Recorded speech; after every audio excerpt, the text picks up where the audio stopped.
Imran well. Catches the ball straight in. Beautiful ball.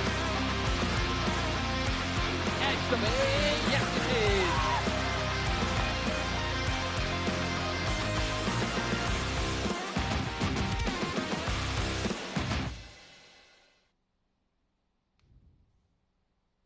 Four games and four fierce contests. This is the Oman D20 powered by Fancode. It's time for game number 5. Two losing teams. Yes, both teams that didn't get the results in their favor yesterday are going to be locking horns. IAS Invincibles. They were absolutely stunned last night. And on the other hand, it is Royal Oman Stallions that are looking to make an impact into this tournament. Visuals are live, brought to you from the Oman Cricket Academy Turf 1. And what a game are we going to be witnessing here. We'll quickly be heading into the middle, where it is Mudassar Ali Qureshi with the toss.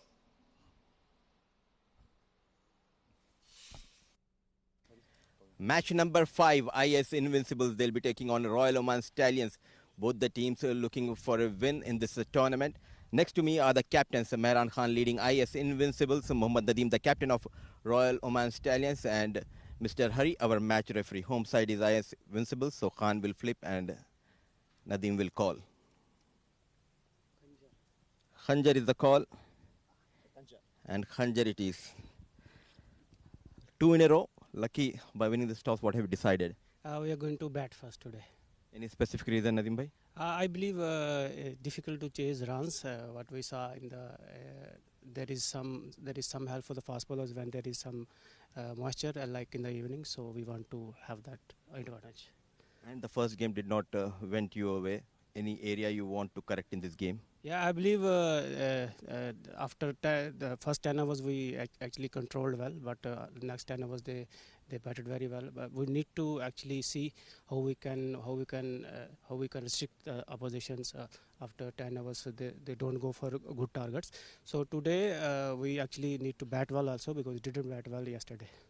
Now, whether it's a kind today on the day 2, what kind of total you want to post? I believe anything over 150 will be good target for us. And finally, any changes? We have a couple of changes. Shahrukh and GL, because he's injured, out, and we have Saad and one leg spinner Ata is in.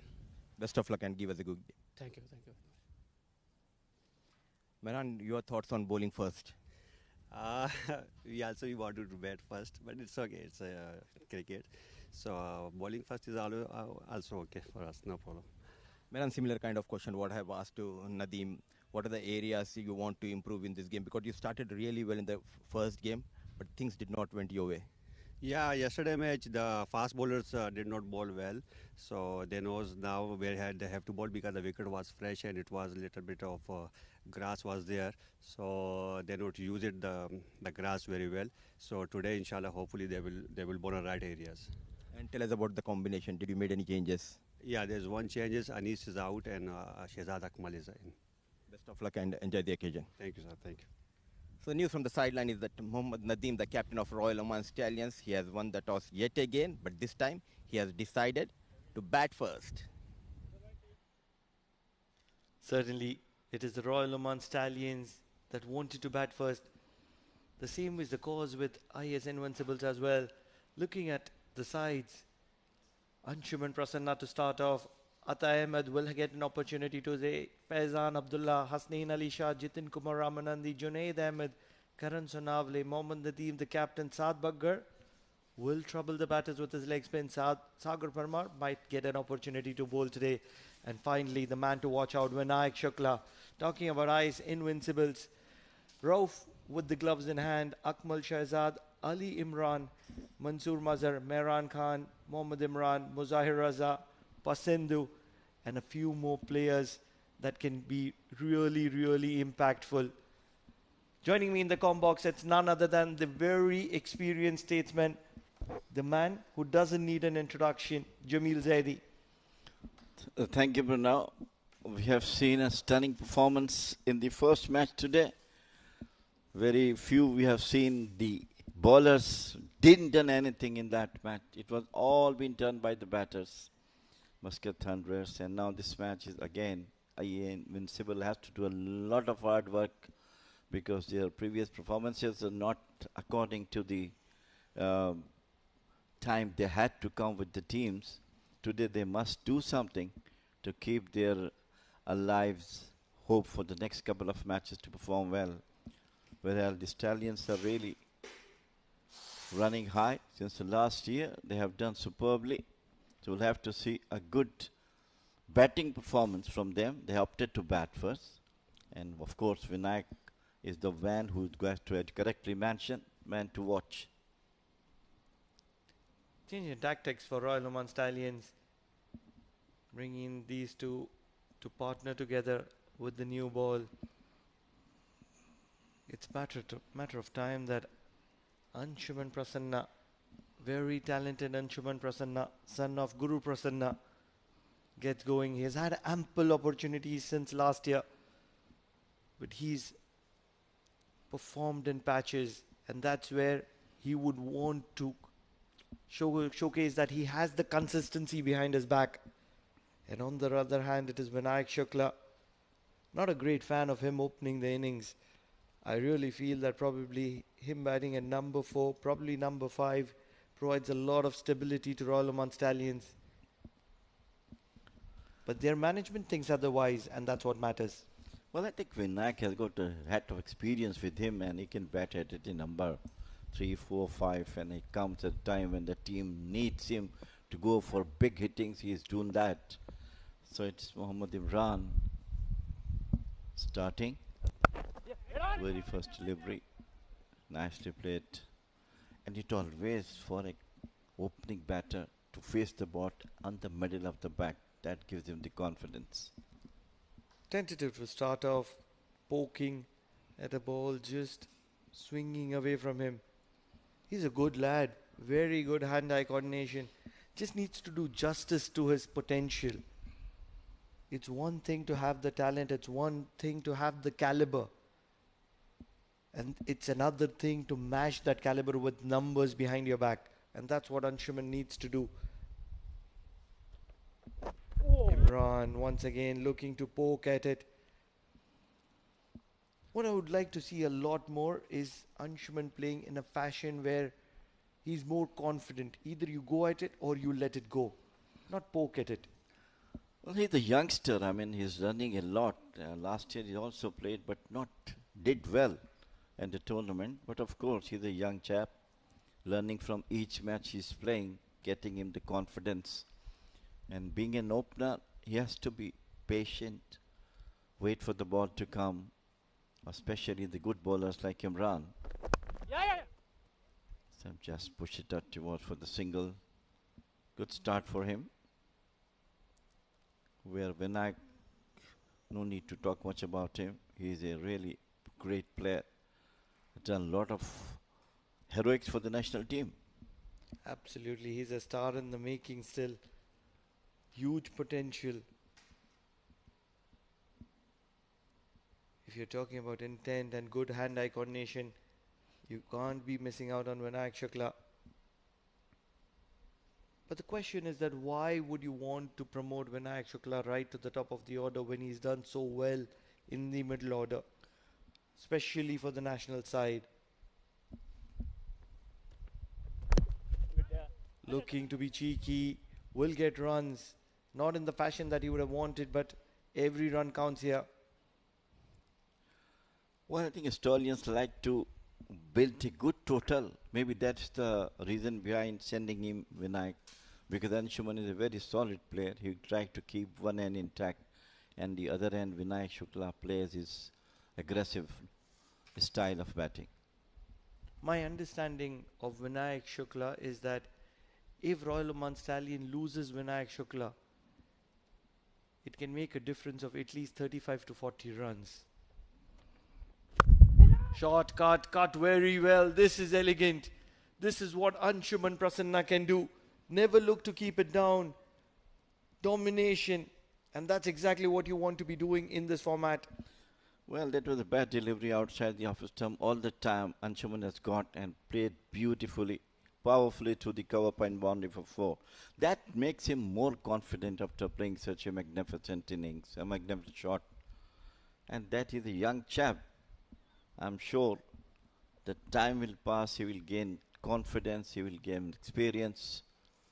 And that's what I think a good start in making for the Oman national team. I'm not a very big fan of calling youngsters as young guns. Guided to third. Quick single on offer. And they will get it. So end of over number 1. An even Steven competition at the moment. Royal Oman Stallions 7 for no loss.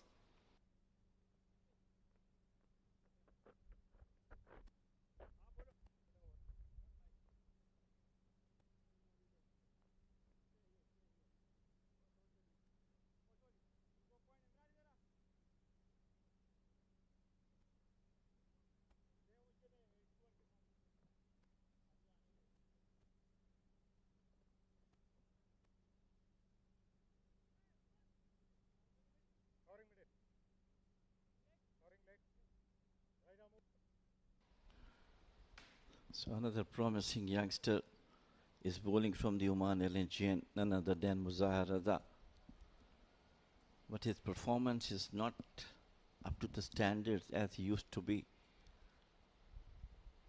Time has come again for him to show that he is one of the good upcoming bowlers. Pushes it defensively. Good attacking field is there. It's great to see that IAS are still keeping confidence in Muzahir Raza. He was very, very expensive yesterday. As a matter of fact, every time that Muzahir Raza is playing, you're expecting him to be bowling those quota full 4 overs. And yesterday, I believe he bowled only a couple of overs, was dispatched for probably around 35, 38 runs in those 2 overs. Well, that's part of the game. Just open the face of the bat towards the third man boundary. But of course, the efforts required, especially for the young bowlers like him, to be more solid, more consistent, as he was a couple of years before, always getting wicket in the first, second, third overs. But from then on, things have not going good for him. With passing time, Muzahir Raza is maturing as a player.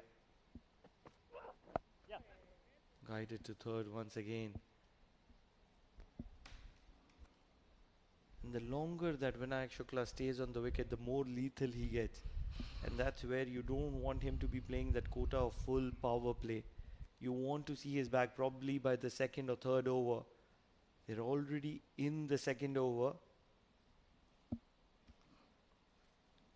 He needs some time, at least he tried to get himself into the game, taking singles, giving him more confidence, and once he will be once again coming down the wicket part, the bottom part of the bat, straight to the third man for a single. Well, I believe that the wicket is now becoming more slower now than in the morning. Will be comfortable for the ballers, wait for the ball to come and play. In a format like this, you have to make the wicket go out of the equation. You need to get something in excess of 150, 160. Because just 120 deliveries, and that's where you want to dominate, and that's where intent plays a very big role. So I like what I see from Anshuman at the moment. Big shot on offer. Too full for the liking of Vinayak Shukla, and he's going to be punishing Muzahir Raza. He's not learning a lesson at the moment, youngster, and he's continuing to be punished. Well, I told you, Vinayak is just waiting for the ball to come. Look at that one, come down the wicket. For the bottom part of the bat, he hit to the maximum. To the long on boundary for the maximum. And if it continue to play like that, I'm sure they must have a very handsome total on the board, as I mentioned you earlier. Short. Should have been put away. Very lucky on this occasion is Muzahir Raza. 16 on the board without losing a wicket at the end of 2.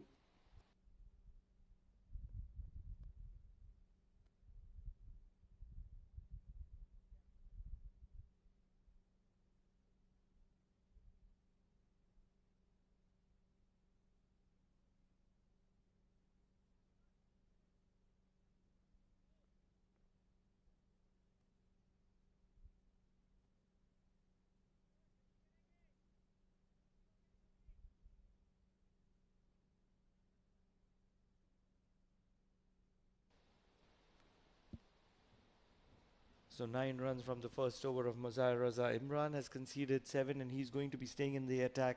What do you make of it, Jamil Bhai? You're a very experienced man.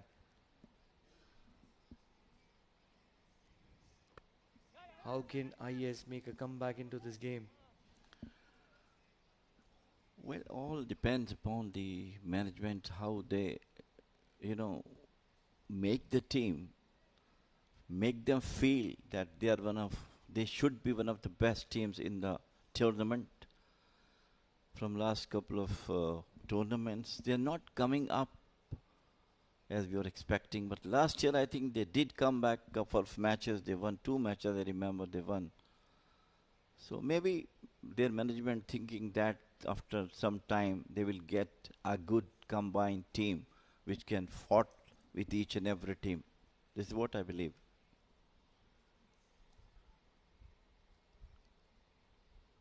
The perfect word that you use there is combination. They have some great players, fantastic players. It's just that they don't have a combination at the moment, in my opinion. Driven well. There is protection in the deep. A square drive from Anshuman Gaikwad. Rather, Anshuman Prasanna. Gaikwad has been in my mind. One of the great players, opening batter for India. What the time of Bishan Singh Bedi and Mohinder Manath likes that. Tall. I've seen him playing in Karachi.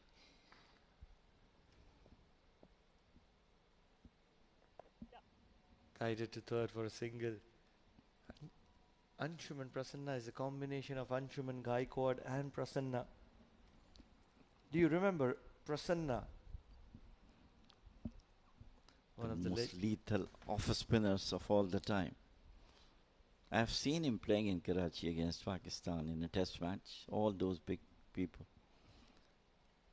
Sitting from the student gallery, 2 rupees ticket. Oh my God, you have some great memories there. Memories that you're never going to be losing out, and that's where,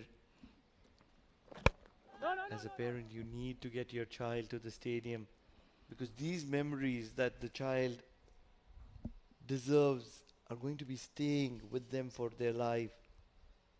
At the moment, Imran is asking some decent questions to the young talent. 9 runs for his 11 deliveries that he's faced. There was another player of Indian team, Surinder Amarnath. In that tour, he was one of the pick of the girls, He used to field that deep fine like deep mid-wicket area. Once again, try to open the face of the bat. So far so good. Almost 3 overs, almost done. Bought to go. 18. Not bad. Not bad, but not a great start as well. They would want to go at somewhere around 8, 9 or probably 10 runs per over. You want to have that kind of a platform. And they've got those big shots. They've got that 6 down the ground from Vinayak Shukla. Big shot. 1 bounce into the fielder's hand at sweeper. Almost a deep point rather. And it's going to be a wind-up. 19 runs without losing a wicket at the end of 3.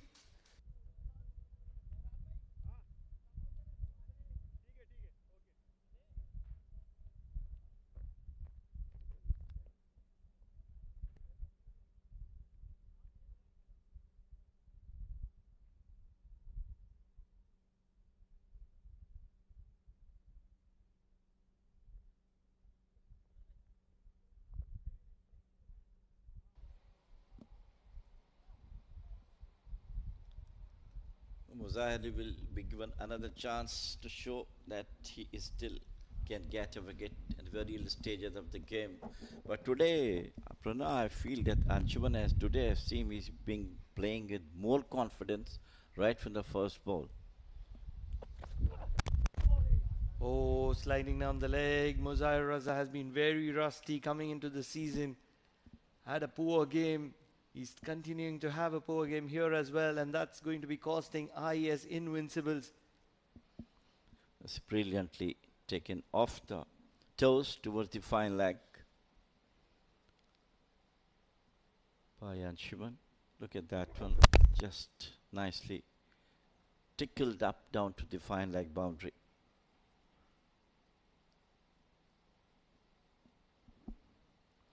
I think Muzahir has lost his venom he has used to have just 2 seasons before. Tap and run. No chance of a run out. It's brilliantly fielded.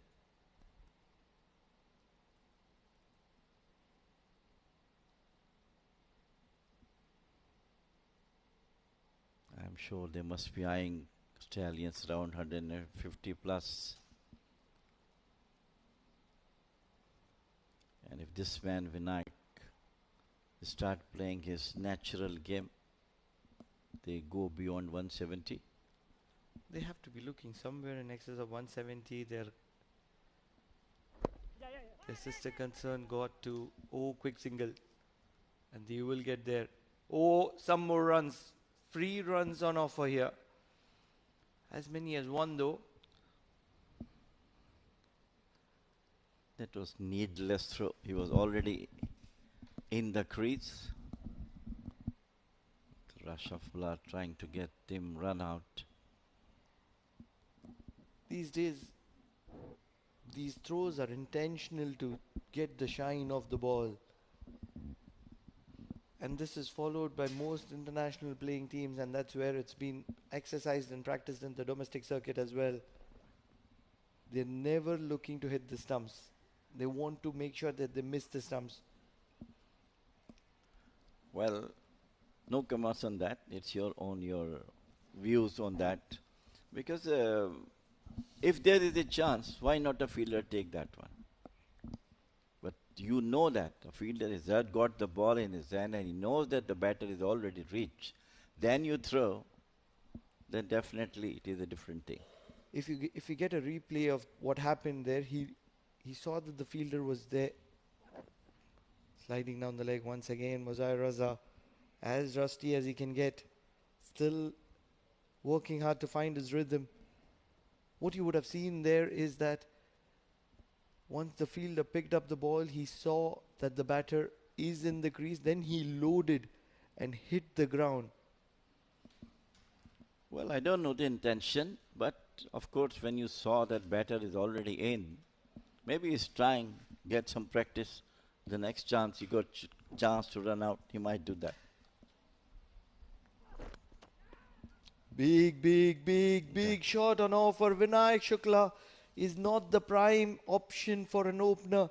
And this is exactly why, because a swinging delivery can always put him into trouble. On this occasion, the slightest of edge into the gloves of Rauf, and he's going to be walking back for 11 runs to his name. And that's where you want to be using him in the middle order. That finally Muzahir came back and got the wicket. Prize wicket of Vinayak Shukla. Going outside the office stump, playing across, got an edge, and the wicket keeper does the rest. The first wicket down for Stallion, it is none other than Vinayak Shukla. 28 for 1.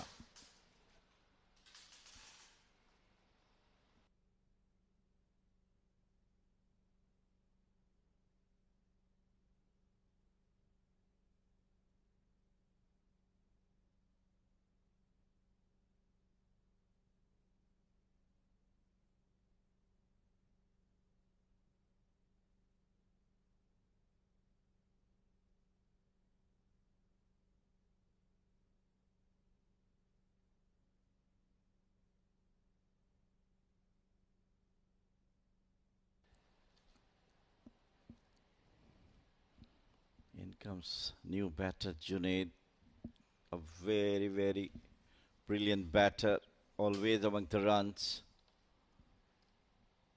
for Stallions.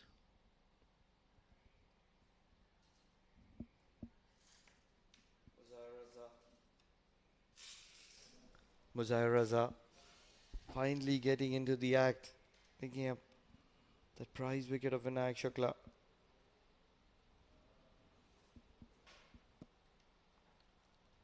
Really want to be seeing Vinayak Shukla batting at number 4, probably number 5, playing that role of a finisher. That's where he excels to his best. One of the better. Oh, that's well kept. That's very well kept. Yes, that very good delivery from Muzair Raza, but still continuing to be rusty. And that's why this tournament is so important. It allows the player to enter into rhythm, enter into that developing stand that is expected out of him. This season it is more important because the Asia Cup is around and everyone has got chance to show his class better than bowlers off. Just open the face of the bat. No slips. 4 runs to the total. Looking to be defensive on this occasion, Muzair Raza. All that Junaid needed to do is a back of length delivery, needed to guide it past third. And ever since it went through, could have been a little bit of an outside edge as well. But 4 valuable runs, and that will get Junaid going as well. 23 runs conceded. He's still to complete his second over. Wants to change the field. Wants some extra protection. Probably a wide slip, fly slip. Oh yes.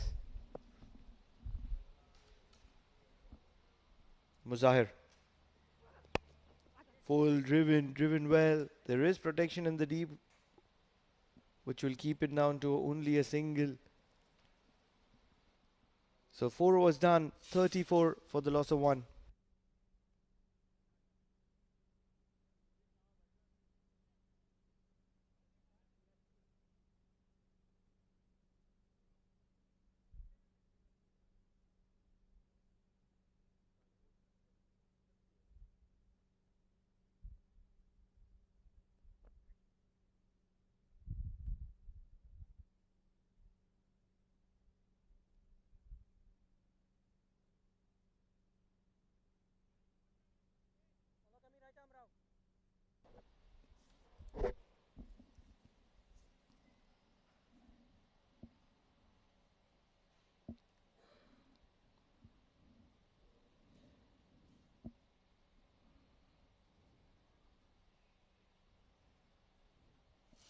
Bowling change from the Oman tail end. It is Captain Imran Khan.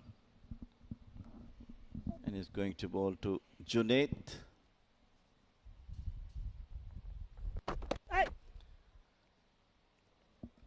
Down. Very lucky not to go for 5 wides. He's made it a habit, Imran Khan.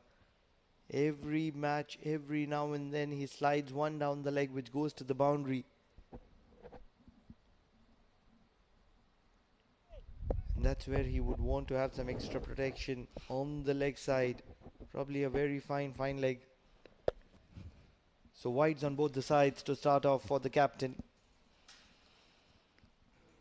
Giving good exercise for the wicketkeeper. One down the leg side, one on to the outside, the off stump. Is it a good idea to test the skills of the wicketkeeper during a match? You've been a wicketkeeper for a very long time. Not in Oman.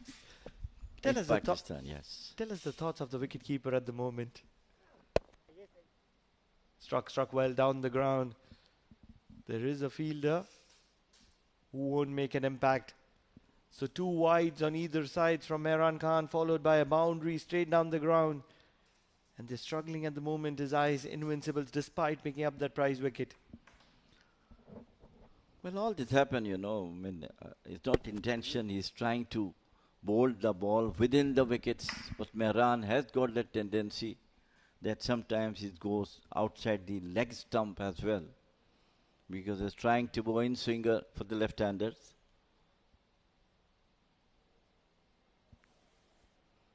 That's much better. Much better.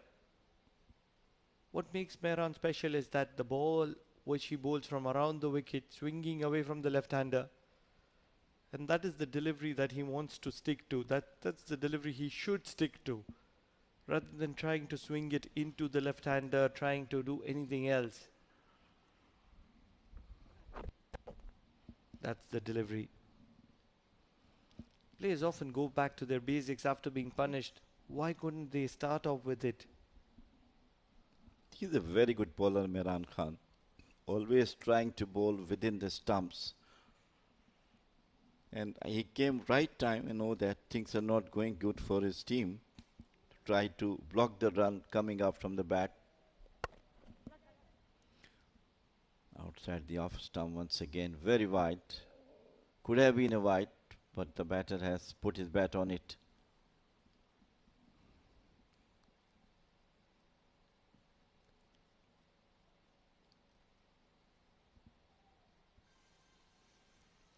Mehran Khan, 6 runs of his first 4 deliveries.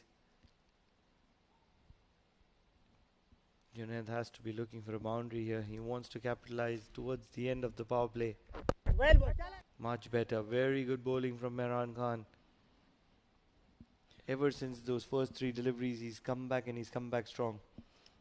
He's a very good bowler, as I mentioned you earlier, that he really bowled well, exceedingly well. Not letting the batters to come on to him and keep thinking, keep variations in his bowling with all his previous experience. Down the leg side once again to the short fine leg for the single. So end of over number 5. It is 41 for Oman Stallions.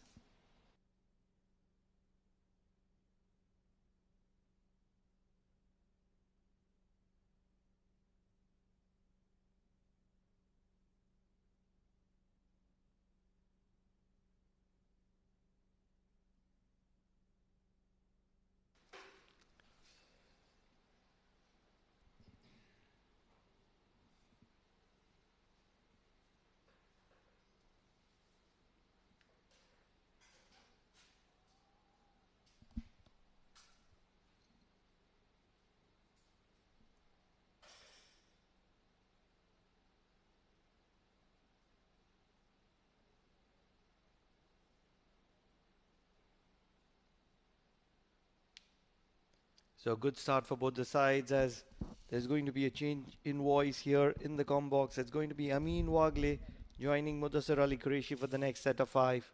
Well bowled. Shehzad introduced into the attack. Thank you, Pranav Mehta. 5 gone, 41 for 1. And waiting to capitalize on the decision to bat first, the Royal Oman Stallions. They have lost just that 1 wicket. And in the middle, right from the start, is Alevur Prasanna. And joining him in the middle is also Junaid. Now, both these 2 batters would want to get a few runs behind their back and make a statement or 2 for their team. A high performance team, the Royal Oman Stallions. Take pride in the success and the processes that they follow. And in order to survive in such a high tempo, high performance team, you would need results to go your way. Shehzad, on the other hand, managing to keep the 2 batters quiet in the first 3 deliveries. What's your take on Royal Oman Stallions at the moment? 42 for 1, evenly poised. Well bowled. Though they have lost Vinayak Shukla, they are heavily dependent on Vinayak Shukla, but early exit run a ball for Alevur and Junaid.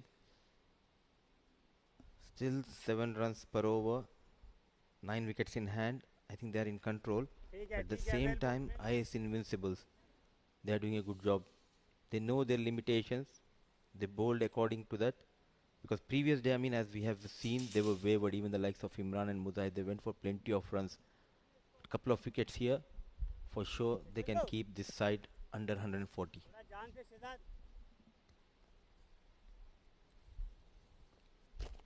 This time he cuts it and cuts it hard. Will pass the fielder between point and cover, both inside the circle. And first signs of aggression as far as Junaid is concerned, will help himself to a boundary on the very last ball of the over. 6 gone. Royal Oman Stallions are looking good. Not an ideal end. He would want Shazad Rahim. Slight error. And look at that. Composure from Junaid on the back foot and finds the gap. So that's the end of the power play. 6 overs done. 47 for 1.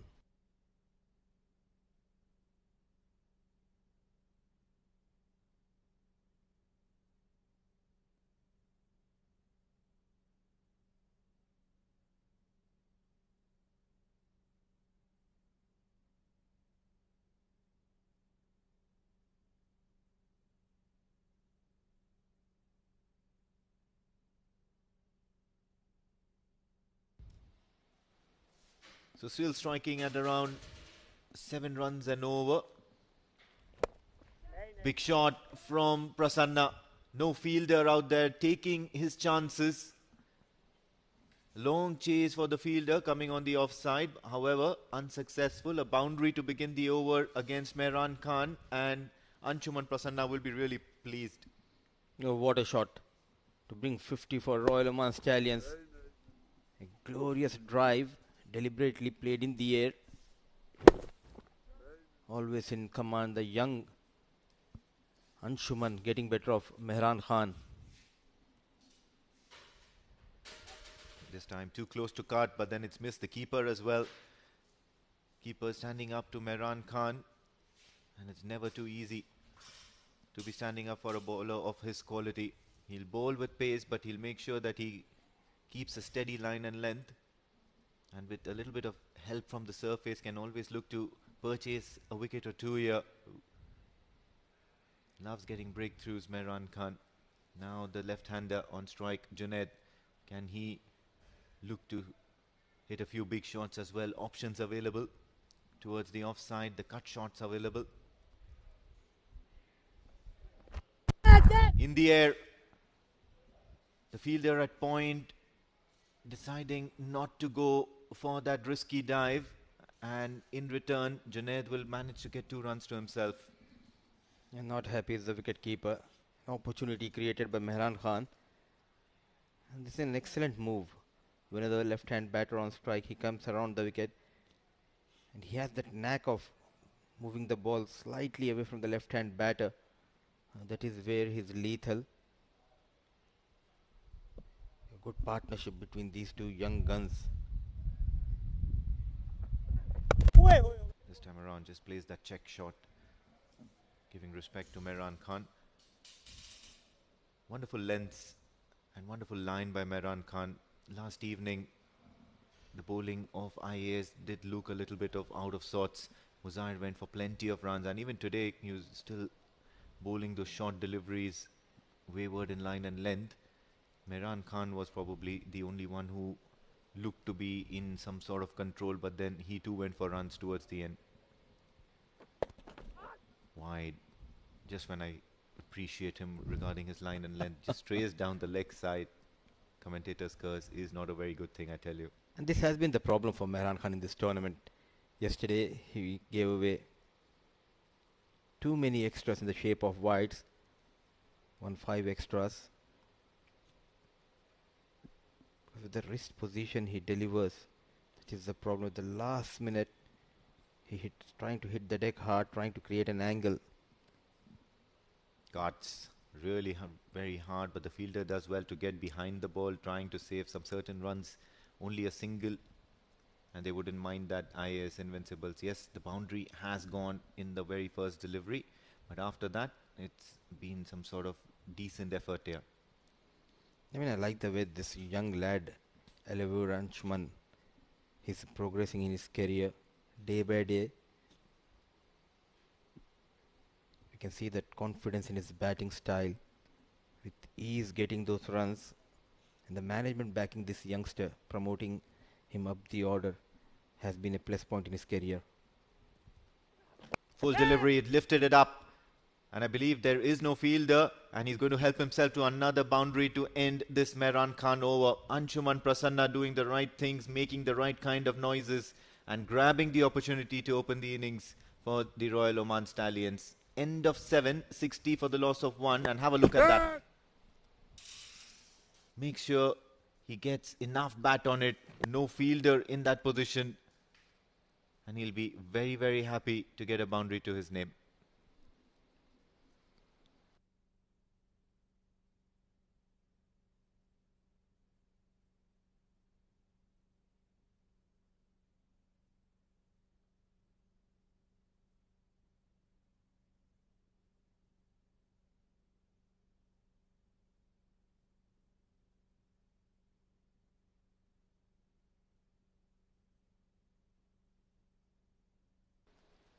Shehzad now for his second over. The first over was miserly, only 6 runs of it. Can he manage to bowl another quiet over? Left arm orthodox, and he'll be more comfortable bowling to Anshuman Prasanna at this stage and look to tie him down. He's hit a few good boundaries in the last couple of overs. Left hand, right hand combination, complementing each other quite well. Not at all feeling the pressure here, with ease getting those runs. Full delivery, nearly trapped him in front of stumps. Umpire not interested. There was a soft appeal, or rather a very convincing appeal, but the umpire is not convinced. Umpire K.R. Azad. A good decision, clearly missing the leg stick. And even Shehzad Rahim knows that. He forced him on the back foot, ball just keeping a bit low. Works it away. Off his hips, another single. You've seen the first game as well as a few games last evening. How important is rotation of strike and keeping the scoreboard ticking, getting set out there in the middle, important to structuring the total. Oh, they are doing a good job. I mean, and it's not easy for the bowler, especially when you have left hand, right hand combination and you're rotating the strike. It's not easy for the bowler to find the right length and line. But he's an experienced campaigner, Shehzad Rahim. Apart from that boundary in his previous over, he bowled quite well. Can he provide a breakthrough? Yeah, quite a lanky bloke as well. Comes in from very high. Has to cut it. Quick single. And that's excellent running. Bringing an end to the over with a single. Just 3 runs of it. So Shehzad Rahim has done really well. 63 for the loss of 1 wicket after 8 Royal Oman Stallions.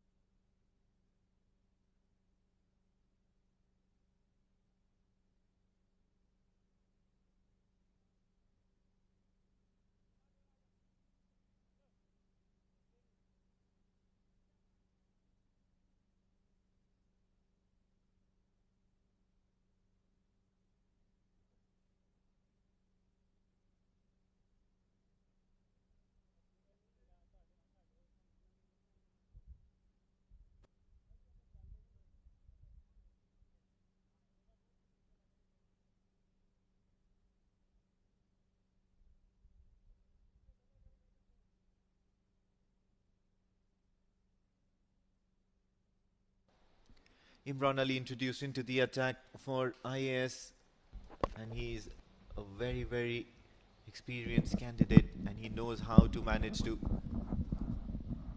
tighten the screws. So IAS done well so far. They've not allowed Royal Oman Stallions to go flying with some big shots, bowled good line and lengths. Desperately, they need a wicket here. Now break bowler with lots of experience.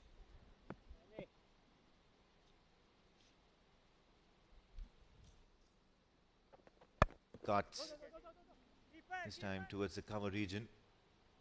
Couple of runs. He's going for the second. Luckily, the throw towards the striker's end, and Anshuman Prasanna will head back safely. I like the way they are getting those runs. It's all about the mindset. Keeping in mind, shorter format, if you don't get a boundary for 1 or 2 overs, batters looks for those big shots. But these two, they came out with a plan and busy by taking those singles and doubles. Cuts once again, no run here. And that's very important. The moment you see a left arm or a left-handed batter coming in, and now you see how IAS strategize and build those matchups. Ali Imran against the left-hander, Shehzad Raza against Anshuman Prasanna, and things are looking really, really good here for IAS. They've managed to keep them quiet for a couple of overs. Once again, a dot ball. This will only mount up the pressure on the two batters in the middle. No good captaincy. Not giving an inch to these batters to play those big shots. Two experienced bowlers keeping things tight. Abdul Rauf standing behind the stumps.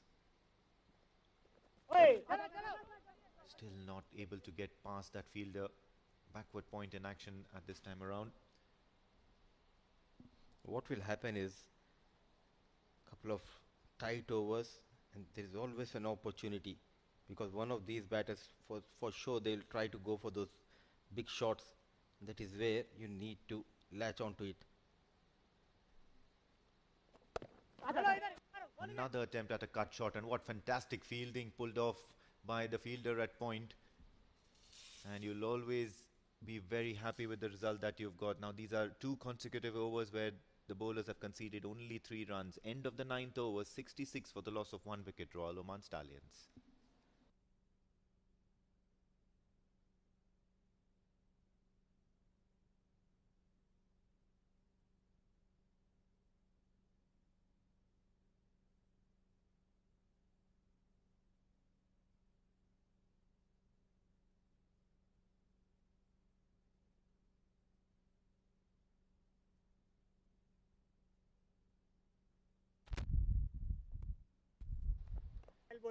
Continuing, Shehzad Raza, and that's probably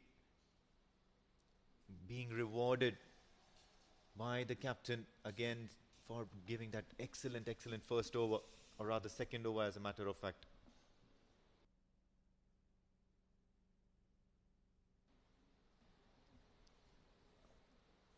Against the right-hander, and we're talking about building matchups. Goes for the big shot, missed it, all ends up. He had no idea where that ball ended, even after taking a wild swing at it.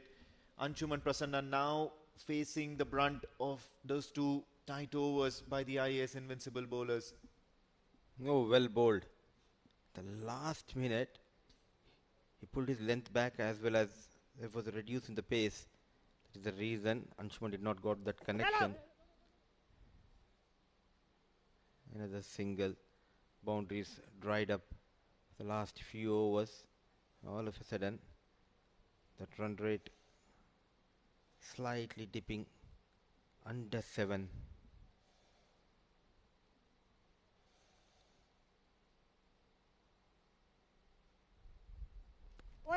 Looking to drive, but manages to get the outside edge. So only a single. Now this is a good contest between bat and ball. Both the batters, they play a couple of dot balls, and then they realize that no, we are not able to get underneath the ball. We are not able to take on the sort of deliveries that Shehzad Rahim or Imran Ali are offering. So the next best thing to do is to rotate strike. Keep legs fresh. Goes for the big shot down the ground. Is that risk worth taking? Only a single as a result of that, and now you can start to feel that Anshuman Prasanna is getting a little itchy. That's a waiting game for the bowling side. Just don't want to bowl any loosener. Keep on bowling those tight line and lengths. Let the batter make a mistake. Big shot by the left-hander, and it's towards the onside. Finally breaking the shackles, and that is what happens when you rotate strike. You will end up in a matchup that is favoring your side, that is favoring your end. The left-hander taking on Shehzad Rahim for a maximum on the very last delivery of the over. Have a look at that. Clean strike. Never looked to keep it down. The fielder had no chance. Ali Imran. And what a good result here for Royal Oman Stallions at this stage. At the halfway stage, as the players take a breather, Royal Oman Stallions are 76 for the loss of 1 wicket.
Half of the overs done.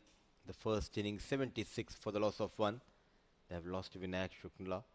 A partnership building up, but these two are taking their own time. 28 for Anshuman and 30 for Junaid. The spinners doing a pretty good job keeping things tight, but they need a wicket. Weather has been excellent. And today we have joined by Jamil Zaidi, known as Jammy Boy in the comm box. But it's turn of Pranav to join me in the comm box. As of now, it's Pranav Mehta next to me. Excited, Pranav? Anshuman batting beautifully. Absolutely. Inside edge probably onto the pads. Anshuman Prasanna is the son of Guru Prasanna, a man who has been around me in my younger days. He's seen me grow into a player, and that's where when I see his son growing into a player, it's an absolute privilege. He's a huge potential. It's just a matter of time that he starts doing justice to his talent. A special feeling. I can understand that, Pranav. It's one thing to know a player, and it's another thing to know the story behind the player, and that's what makes it even more special. I know the hard work that Guru has done. A lot of players that you see on the ground, including Mehran Khan, are the courtesy of Guru Prasanna. He was the man who provided that faith, trust in those early days for these players. Brilliant fielding, very good fielding. Now it's up to his son, Anshuman, to give it back to his dad as a present. He needs to score heavily, and he has that character to represent at a higher level. The way his batting, especially, boundaries are hard to come, but he's focused. He's rotating the strike, which is very key, especially at this stage and at this age. Dancing down the track, over covers. Never a fielder there. They're going to be rushing for the second. Probably against the person with the best arm in the field. Believe it's Shahzad there. This is good running. And the most important part, Mudiba, is that Anshuman is only transforming into an adult. I hate calling players as youngsters, and the prime reason being is that I'm taking away the responsibility that is supposed to be there on their shoulders. Big shot, fielder underneath it. It's going to be taken. Muzahir Raza, he doesn't drop many. Just when we were appreciating the skills of Anshuman Prasanna, he has had a brain fade movement. And one shot too many. Probably feeling the heat from the dugout. The dugout would have certainly have had a word with him and asked him to play a few more shots, and this is what happens. A quicker delivery, nicely bowled by Imran, and what a catch. Under pressure, Muzahir in control. Still, I would say it's a gritty knock from this young lad, because if you look at the run rate, it's somewhere around 8 runs per over. So second wicket goes down, 80 on board.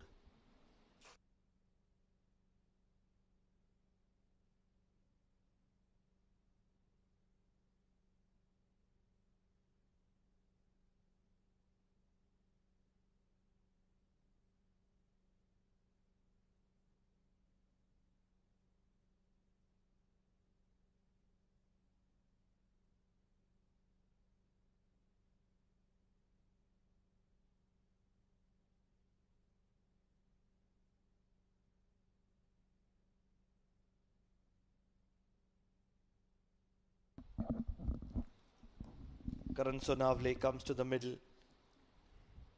It's a blessing in disguise. The wicket of Anshuman Prasanna.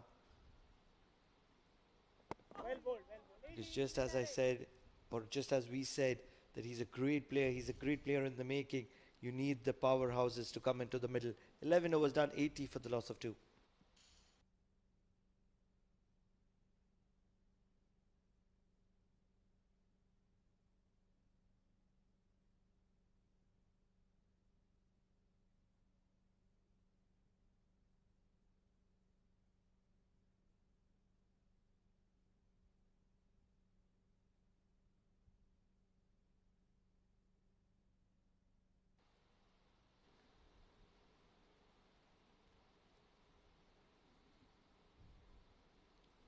So the spinners doing an extremely good job for the last 4-5 overs, and Imran Ali has been rewarded by the wicket of young Anshuman. Straight away there is a change in the bowling. That wicket going down of Anshuman. Pasindu has been introduced into the attack. At the other end, Junaid, another talented, stylish left-hand batter. 31 of 29. Now it's time to raise the tempo of the runs. Grills it down the ground for a single.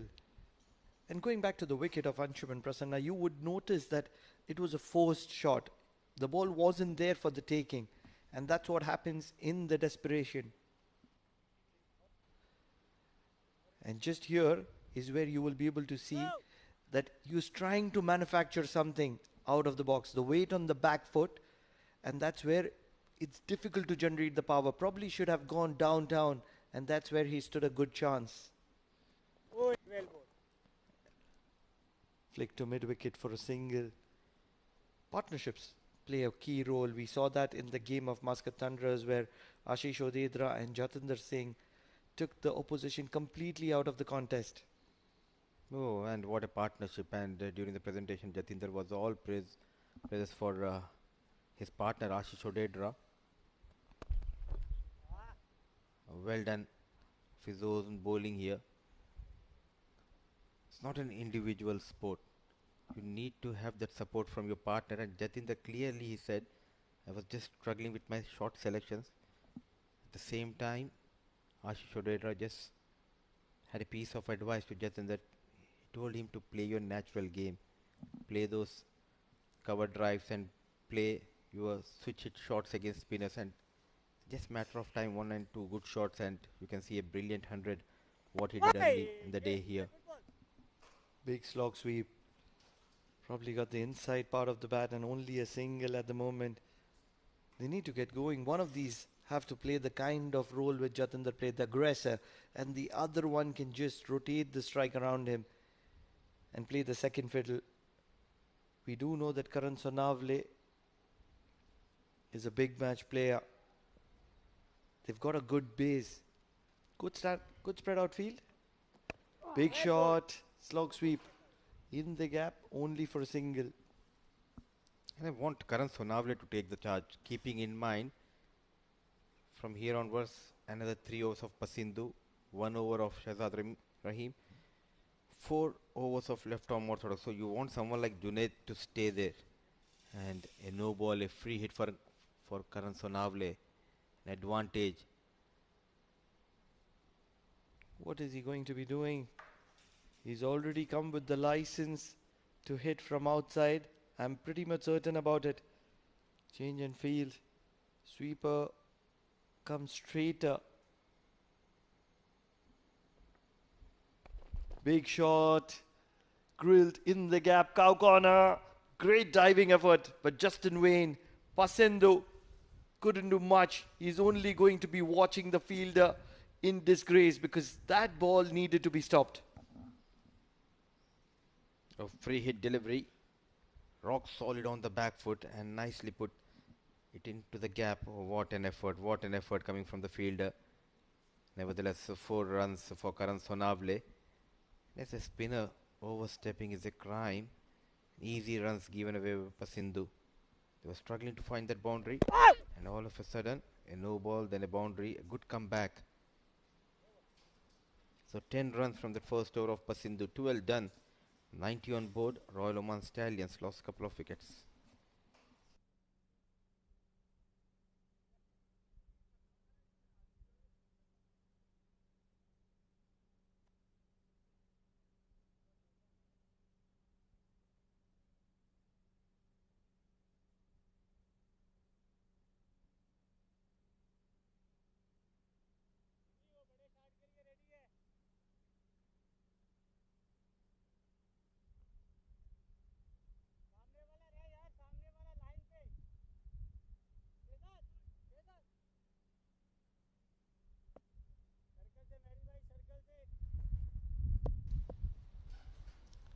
A good over from Pasindu comes to an end. 10 runs. But IAS would want to believe that he and Imran has a great role to play in this game. 8 runs and a wicket to Imran. That wicket of Anshuman. And that's where they need a wicket more. You need to take wickets. Don't allow the opposition to get going by building the partnerships. Karan Sonavale, a good knock is due from Karan Sonavale. Started off really well.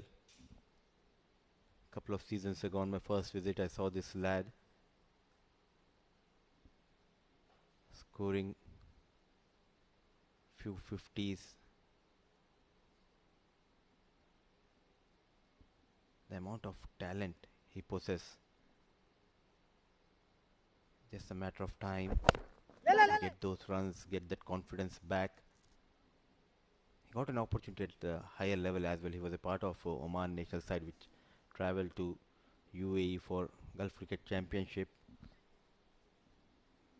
But again, playing at a higher level means extra pressure, and you need to know how to handle that pressure. It's so important that you need to get going here with just over 7 overs to spare. Looking for a big one. If he connects, it travels. Karan Sonavale, he's a powerhouse of the Royal Oman Stallions and he's just coming to the party here. Oh, what a hit. Good to see someone like Karan Sonavale going after Imran Ali. This is what you were talking about. When Anshuman tried this shot, not so much of power, but what a hit. Generating that power on the back foot, a maximum. So runs are coming now for Royal Oman Stallions thanks to Karan Sonavale. It was almost a masterclass for Anshuman. showcasing him how things had to be done. Almost a similar kind of delivery, similar kind of shot from Karan Sonavale as well. Big shot on offer. If it's in his radar, stay dispatched is his comment. And that's exactly what he's done to Imran Ali, probably bowling his last over in this innings. Might be this will be the last over, but Karan Sonavale, the second maximum of this over. The confidence is back in his batting. The management backing this boy, promoting his up the order. Short, inside edge. Very lucky to still be there, but what matters is that Karan Sonavale is in the mood. 13 overs done, 105 for the loss of 2.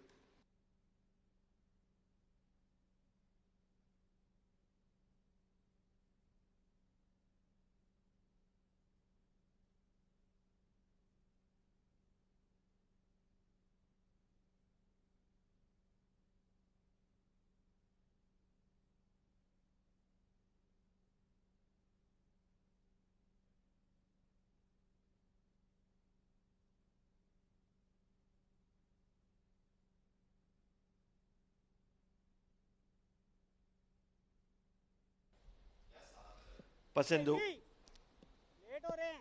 stays in the attack. 10 runs off his first over.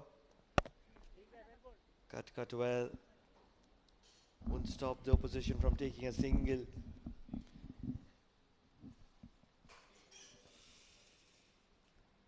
Pranav, you have spent a lot of time in this region, your early days here in Oman, playing this beautiful game of cricket. You have watched the rise of Oman, especially in the sport. Oh, what a hit. He is dealing in maximums. He came out with a plan and he's executing that plan quite well. Maximum number 3 for Karan Sonavale. Executing the plan to perfection. Extremely well put by Mudassir Ali Qureshi. What a shot is that. Picking up from the length and dispatching it over deep square leg. No chance whatsoever for the fielder, Karan Sonavale. And that's the reason I said it's almost a blessing in disguise, the wicket of Anshuman Prasanna, because you needed a powerhouse to be joining in Junaid. And that's where the left hand, right hand doesn't allow the bowler to settle, plus the power game of Karan Sonavale. Just losing the plot here. IAS Invincibles. Oh, goes for reverse shot here. In the air, not a proper connection. Well tried by fielder Muzahir. So a couple of runs on offer for Karan Sonavale. The plan given to Karan Sonavale is just to go and get those quick runs. He's come with the license. The license to thrill. That's a different license. That's an offering at the Oman Cricket Academy in the D20. Doesn't need a free hit. Every ball is one. A little respectful on this occasion to the quality of Pasendu. Really very big fan of Pasendu. Doesn't shy a contest. Loves to flight the delivery. Gives the air. Has a little bit of good revolutions. That's the reason for the turn as well. I'm talking about Muzair Raza. Such a character. Just hasn't been able to execute his plans to perfection here. Big shot. Big shot. Fielder just interested, but won't affect the result. Junaid, who's been batting very, very well, gets a maximum to his name, and now he's looking to force the proceedings. The struggle continues. The search continues for the wicket. So an expensive over comes to an end.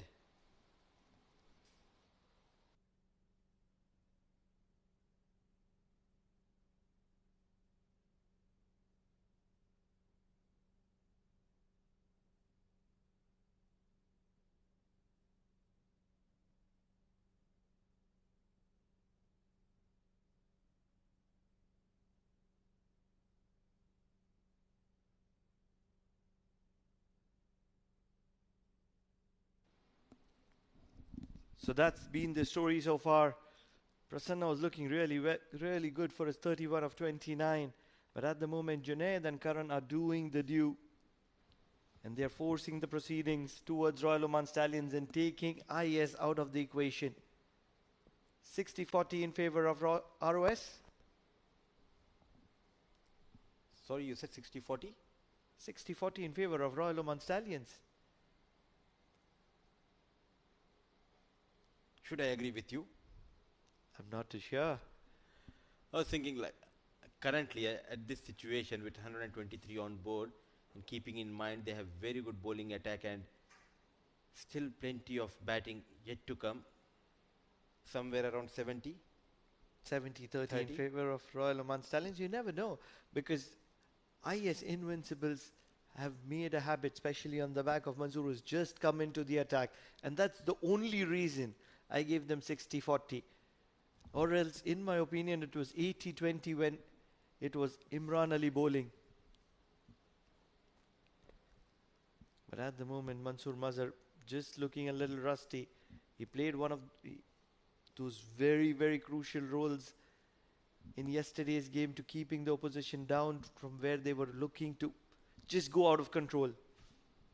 And I think they had those calculations wrong here because he's bowling this 15th over. So he can only bowl 3 overs, 15, 17, 19. The miscalculation from captain because he's such a talented and a bowler who can provide you those breakthroughs. Change of pace, brilliantly done. And coming back to our conversation in the previous over, you have seen the growth of Oman cricket, Pranav. How important is it to have a structure where you have teams managed by the board itself instead of having private we have teams in other regions, in other countries as well, the club teams run by individual owners. How important is to have teams under the umbrella of the association? I'm not really a very big fan of the board managing the teams as a whole. I'll justify what I'm trying to say here. Pulled well for a single. And the reason I say that is because once you have the corporates managing the teams, it becomes a game of ego. And that's where they try to pump in even more funds, even more resources, even more facilities. And that only comes as an assistance to the board. And that's where the board is able to manage the bigger picture. That's the international circuit. So just like how it is in a corporate environment, you leave the petty issues to the lower management and you focus on the bigger picture. And that's exactly what is expected. What a shot is that? What an incredible shot is that? That is absolutely stunning from Karan Sonavale. It slapped back over the bowler. Straight as an arrow.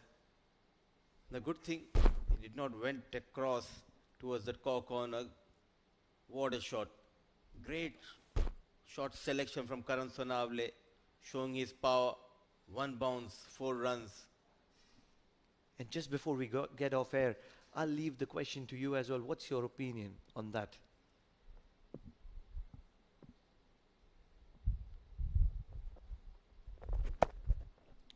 Shot once again pulled. He's making a mockery of the IAS Invincibles. Might have come in very late, Mansoor Mazhar, but he's been taken apart. He looks to be in a completely different zone today, Karan Sonavale. Some Caribbean flavor. That front knee goes up, firmly standing on the back foot and pulls nicely. So a boundary and a maximum, plenty of runs. Rightly said, I completely agree with you, Pranav. You need to have cricket-loving people, passionate people to support this game, but everything should be under the umbrella of association and the board. That is where you can grow as a nation. When we talk about sports, you need the board and the association to even involve not only at the premier level, but also at the grassroots level. That is where you can groom these players. You're absolutely right. We're almost in agreement because what I want to emphasize is something that I'm going to be talking about for the first 2 balls of the next over. We'll wait on for that. 15 overs done, 136 for the loss of 2.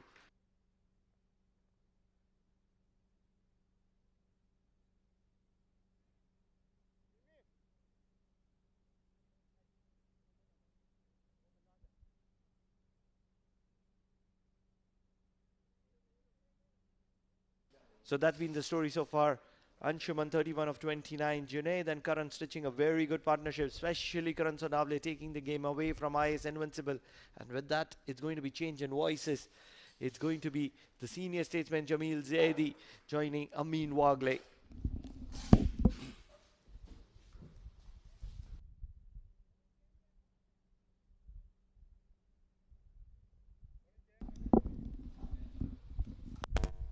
So the onslaught is on from Karan Sonavale, making mockery of the bowlers from IAS Invincibles.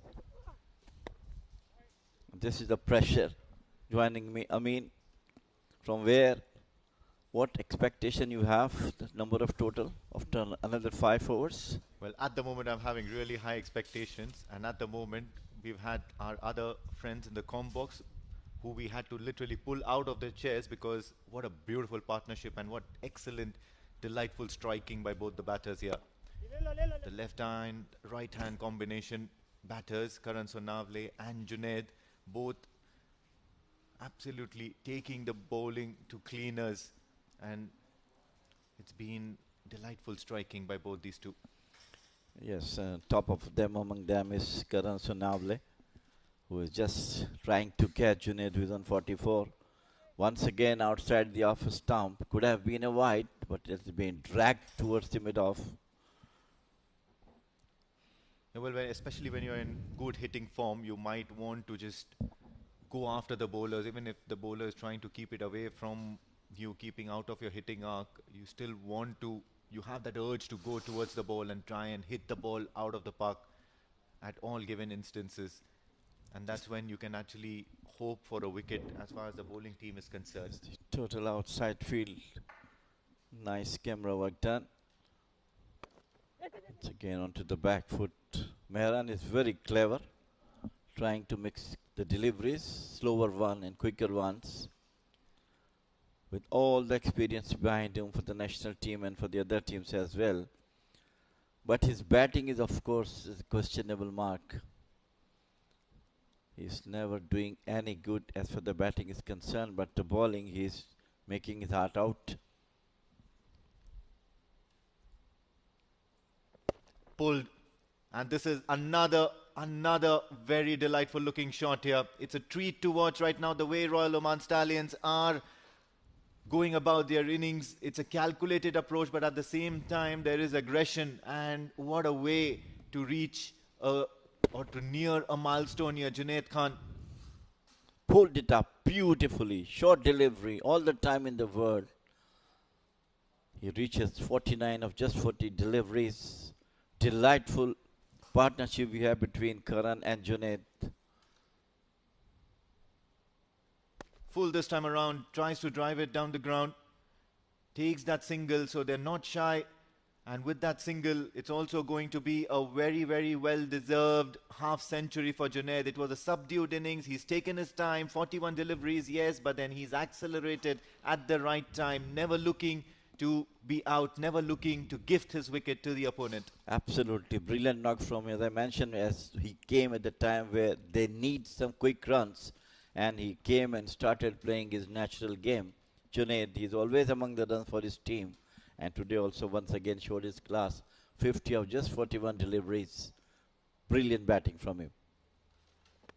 Now Karan Sonavale slashing hard. The fielder nowhere near it, so I guess it's going to land in no man's land. Look at that, running between the wickets. Runs the first one hard. Always interested in knowing whether he can take that one additional extra run. What a beautiful result here for Karan Sonavale, and he's putting up a show here. 20 ball 44 so far, and at the end of 16 overs, Royal Oman Stallions are 146 for the loss of 2.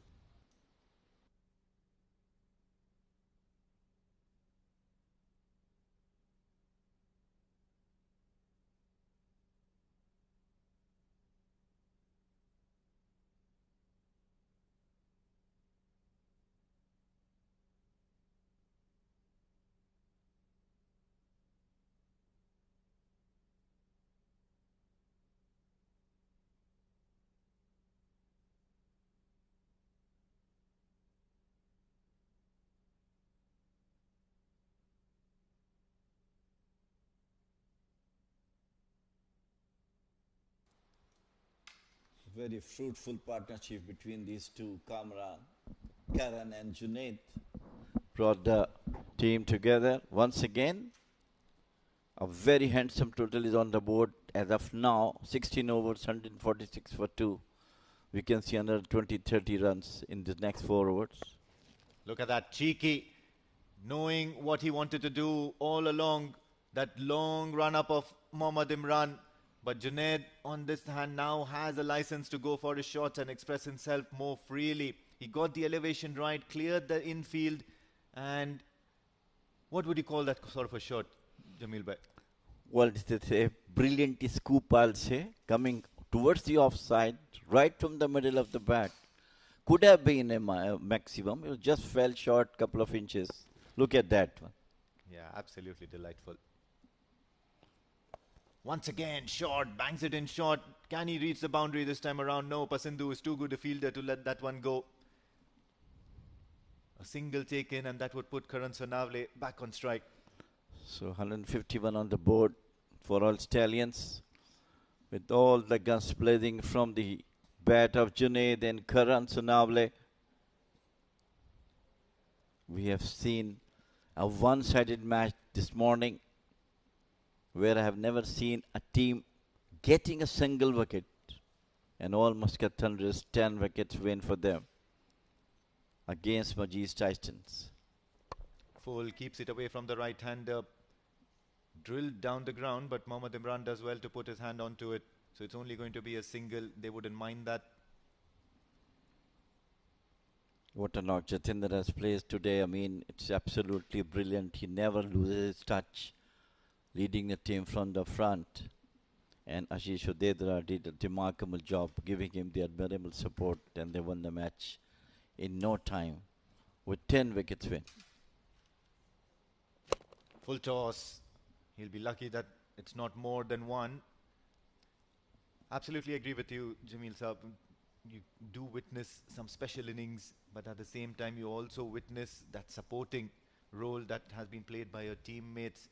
Even earlier on in the day, if you see the Majid Titans batting innings, there was a resurrection towards the end, the way Aryan Bisht and Vishwa Vijayaratne, they contributed to that total, and that blitzkrieg by Frederico Adams.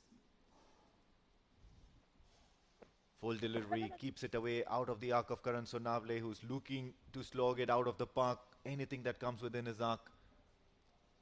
He's grimacing. He's waiting for that shot against Mohammad Imran. He's been the pick of the bowlers, Mohammad Imran, for the IAS Invincibles. 10 in 2 overs. No wickets, yes, but then even in this over, he's just conceded those singles. That's beautiful Oman Cricket Academy building, followed by mountains in the hockey stadium. Picturesque, beautiful scenic view from here on. Bangs it in short, wants to take on that fielder at deep mid-wicket, but only will have to be content with just that single. 17 overs gone. Royal Oman Stallions are 155 for the loss of 2.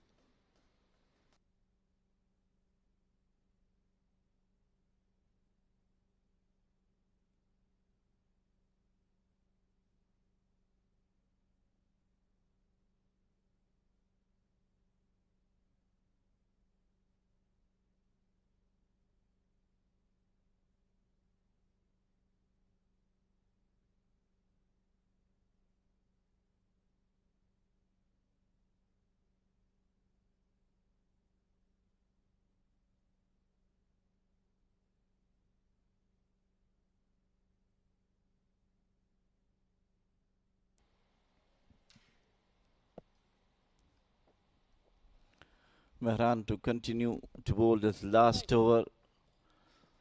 Only he has given away 29 runs, and it's Junaid. Banked it right from the meat of the bat, and it was dropped in between 2 fielders. Could have been an easy catch, but anyhow, 2 runs being scored. Lucky for Junaid not to get out. Yeah, absolutely. There was certainly a chance out there for Mehran Khan to pluck that wicket. He did everything well, kept it out of the reach of the left-hander, and Junaid skied it, looking to accelerate, looking to get those extra runs.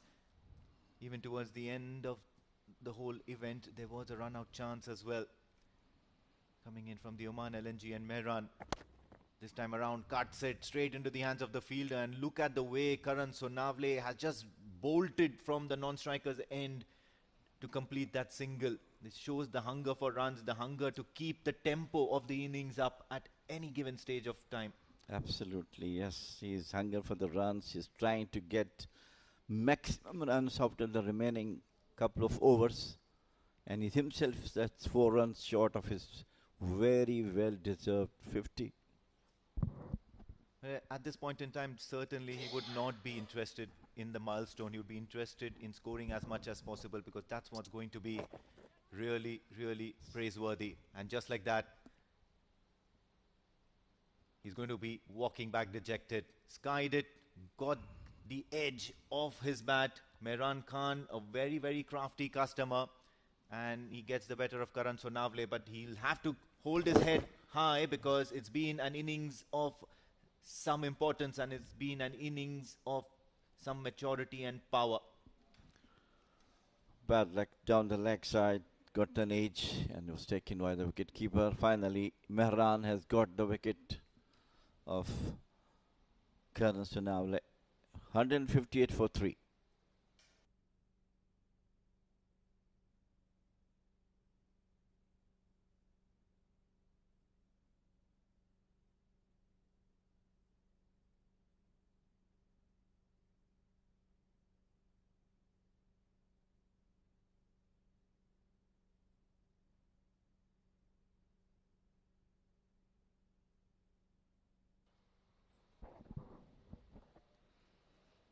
Plenty of hard-hitting batters in the Royal Stallions team. One after another, it was Vinay, and now it is Hasnain Shah. Brilliant all-rounder. Let's see how he's going to waste the next couple of almost 2.3 overs to go.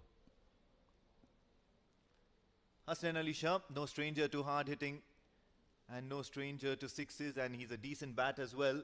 Promoted up the order probably because of the situation in which Royal Oman Stallions find themselves in, a shade under 160. And with those remaining deliveries, he would be looking to go hammer and tongs at all the batters. I beg your pardon, all the bowlers. Mehran Khan will have to keep it out of his hitting arc. Long levers, Hasnain, and a pretty strong built personality as well. A very light-hearted personality as well off the field. Always full of smiles. What's he going to be doing now? Mehran Khan to Hasnain Ali Shah. It's a full delivery, and he clears that front foot. Looking for that second run. Have a look at that. The Royal Oman Stallions are playing some excellent cricket here. Well, the time for them to go for a run on each and every ball. As I mentioned, they have got some very, very big high hitters, and one of them is this man, Hasnain Shah. He's got brilliant bowling, speed as well, accuracy as well. He is one of the bowlers who is going to see in the next, when these guys go to bat, IAS Invincible. This time he's again tried to hit it out, took the bottom part of the edge bat and got a single. Mehran is once again at least happy to got the wicket. Yes, absolutely. Right now, none of the bowlers have impressive economy rates amongst them. All of them going for a few runs, courtesy that bits click of an innings from Karan Sonavale, and now Junaid Khan too joining the party. Make no mistake, he'll be going for the big shots as well, because there is no prize on his wicket at the moment. Looking to go big towards the onside, will look to take that second run. Will get it comfortably as well. That's good running between the wickets. A couple of runs to end the 18th over. Royal Oman Stallions are 163 for the loss of 3.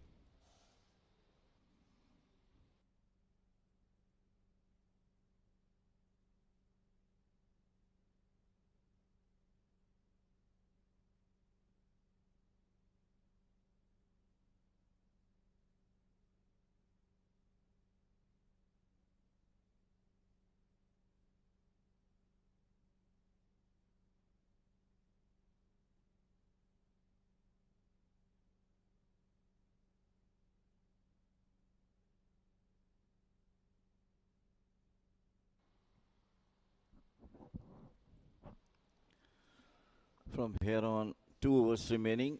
12 legal balls are available for Stallions to go to get the maximum runs out of it. And with the one Junaid, whose superb form, got 62. And this time a stand sharp on the face of the bat, and it was nowhere toward the third man boundary. 4 runs, that's all they needed. Absolutely. He's been sent out there early, promoted up the order for a reason, and that reason is just this, what you've witnessed. Opening the face of the bat, intentionally clearing that infield behind point, and there were always some good runs available. Immediately you see Captain Mehran Khan now putting Muzahir at that position, deep gully. When the batters are in such a mood, you can put 15 fielders all around, but they can get the runs because they don't have any pressure. Only way to come and hit the ball. This time punched it towards covers, scampering for a single. Well, that would be an extra headache for you, Jamil Saab. I would still come to you to ask you names of the positions on the field. There are a couple of fielders will be outside the boundary to take the ball. It's for the maximum. That's what I'm talking to.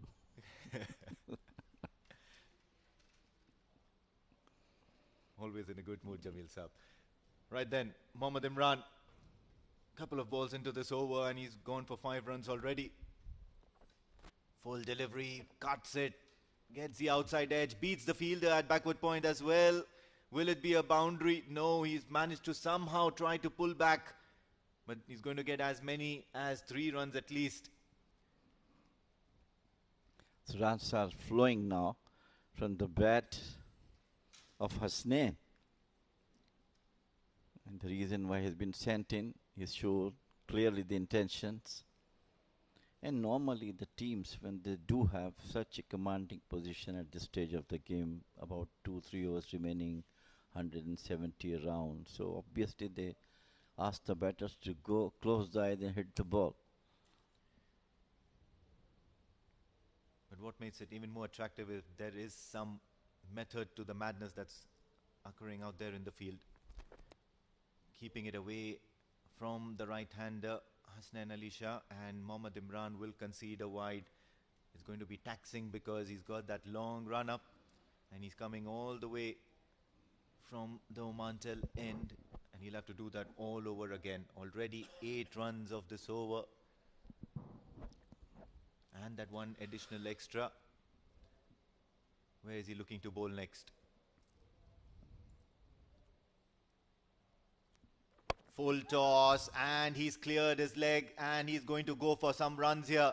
That will take a little bit of checking because umpire has signaled that a boundary and it was very, very close to the boundary ropes, that bounce.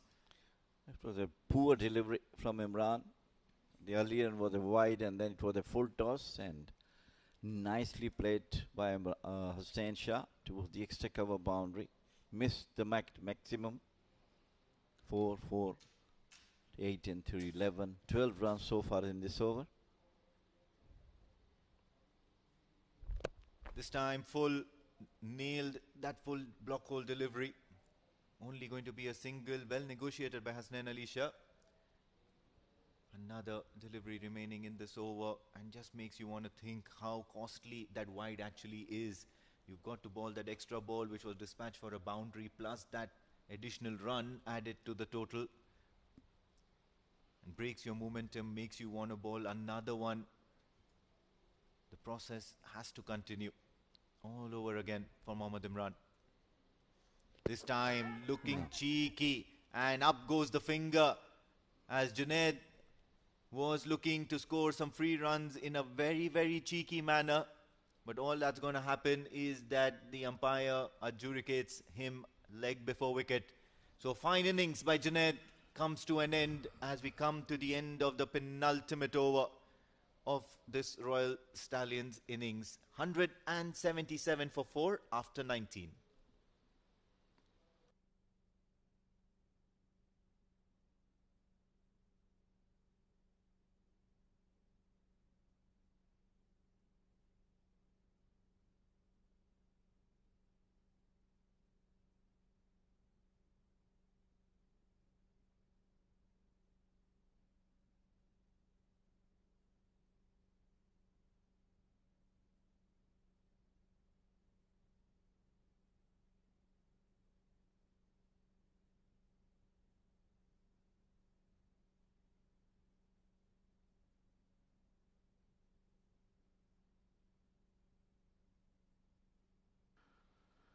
And the last over being bowled by Muzahir was not among the good bowlings today. 1 for 24 of 2 overs.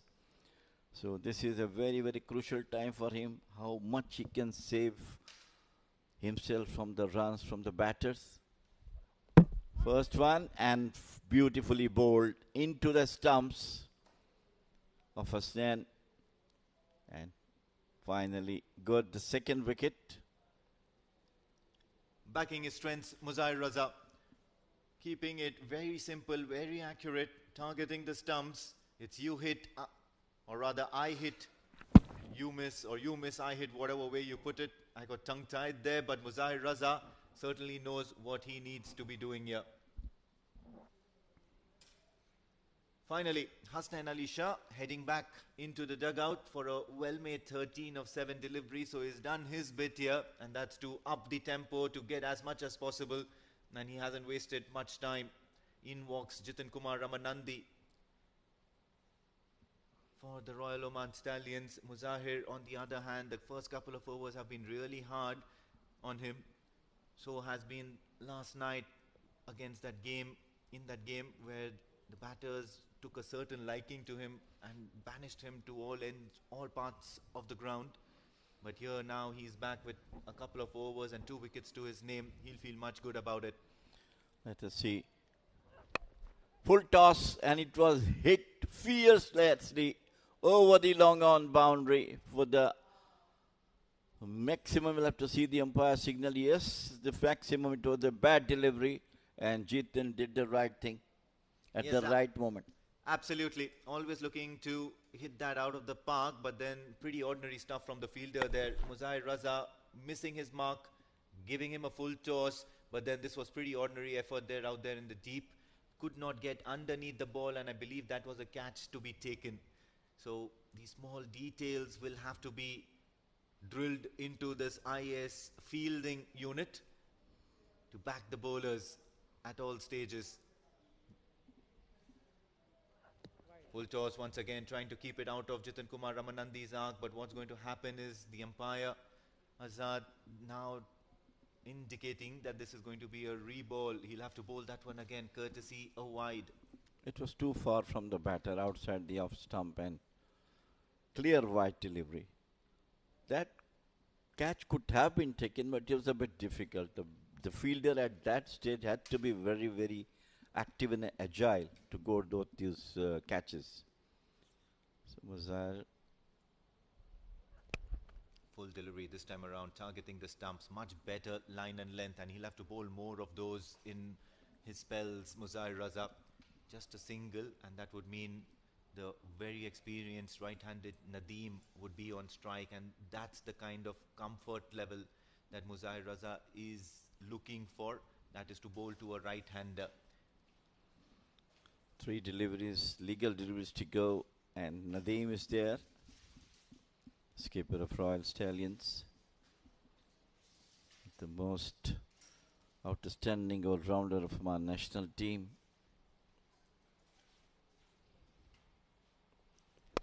Keeping it away, slower ball this time around, in the air for a very, very short period of time. Look at that misfield. The throw had to be accurate and into the hands of Muzahir. However, all it did was allow Nadeem to come back for that second run, courtesy and overthrow. So not very easy for the IAS Invincibles at the moment out there in the field.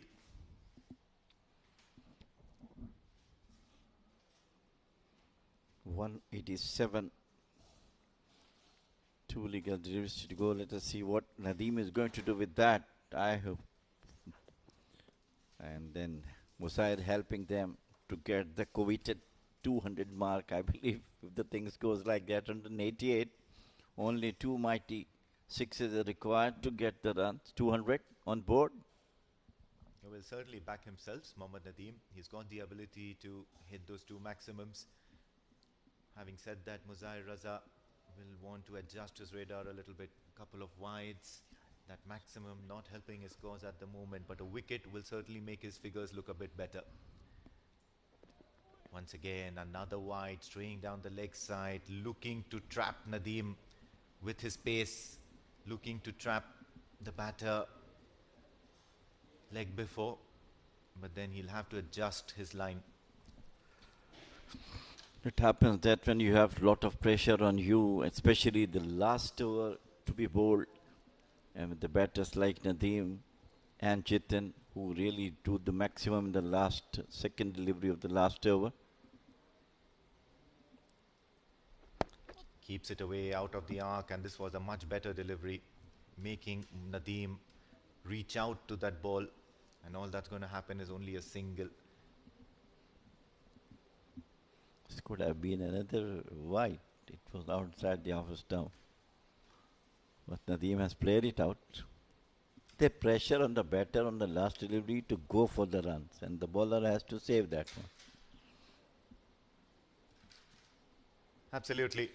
Last delivery of this innings. Royal Oman Stallions on 190 for 5.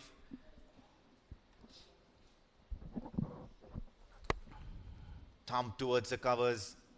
A fielder there. They'll look to get the second one as well. A powerful throw from the deep, and it's going to affect a run out.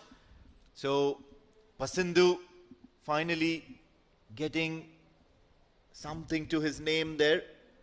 He's been quite one of the most remarkable fielders of IAS Invincibles, especially out there in the deep. And what's going to happen is the Royal Oman Stallions will have to complete their 20 overs with 190 for 5 as the batters make their way back into the dugout. Have a look at that replay. This is the first one. And the second one just way away from the wicket, and it was a run out. So I think 191 is the runs scored by Royal Stallions, and 192 will be the total. Let us go for the batting card. It was Anshuman who scored 31 of 29 deliveries, with Junaid leading the team from the front 50. Ball 65 runs. Karan, remarkable batting from him, 46 of 23. Hassan 13 for 7, 191 for 6. Absolutely, with the help of 14 extras in their allotted 20 overs, 191 for 6 is what the Royal Oman Stallions have got.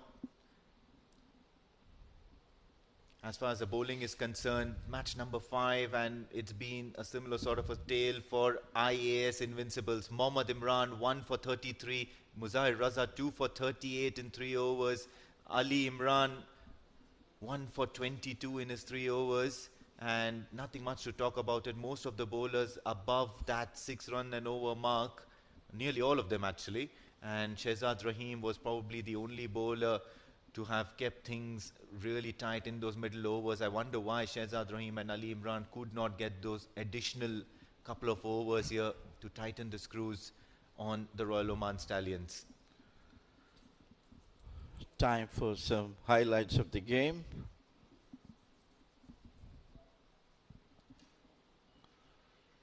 It was once again the first one. Over to the wind-on. That's the second delivery. Muzair got out in the second odd. It was Junaid who started the innings with a push to the cover point boundary.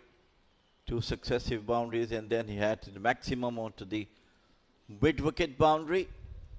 And here is this one which has been played brilliantly off the toes, but it was well taken by Muzair at the deep mid-wicket. Ali Imran then got some treatment of Karan Sonavale, because once Karan Sonavale came into it, he was there for a very short amount of time as far as balls faced are concerned, but the hits were no mean feat. They were really tall and handsome. Results as well for Royal Oman Stallions. This powerful 6 flat batted down the ground, and then Junaid Khan then upped the ante, reaching his half century. Karan Sonavale then top edged Mehran Khan, the keeper collecting it, making sure that his powerful innings comes to an end. Mohammad Imran then making sure that Junaid's innings ended. He scored above 60 runs, and that was quite interesting to see. Muzair Raza in that last over going for runs all over the park. Then that final ball run out, resulting in the dismissal of Jitin Kumar Ramanandi. At the end, some decent scores have been put up on match day number 2. Royal Oman Stallions have made 191, which only means that IAS need 192 in the Do stay tuned. We'll come back for the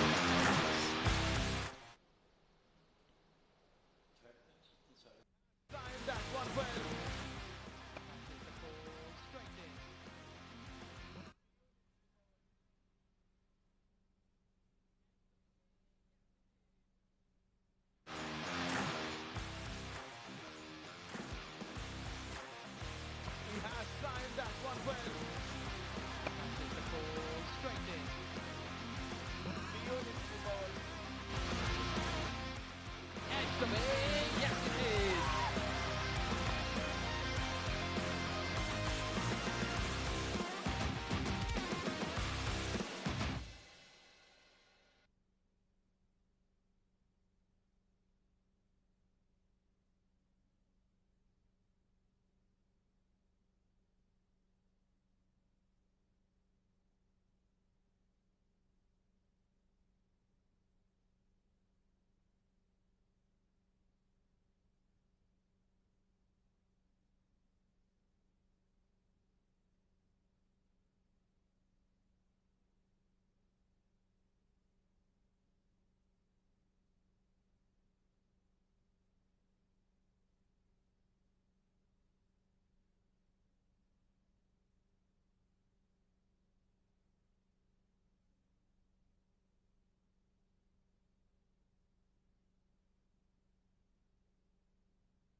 has timed that one well. Catches the ball straight in. Beautiful ball. Edged away. Yes, it is.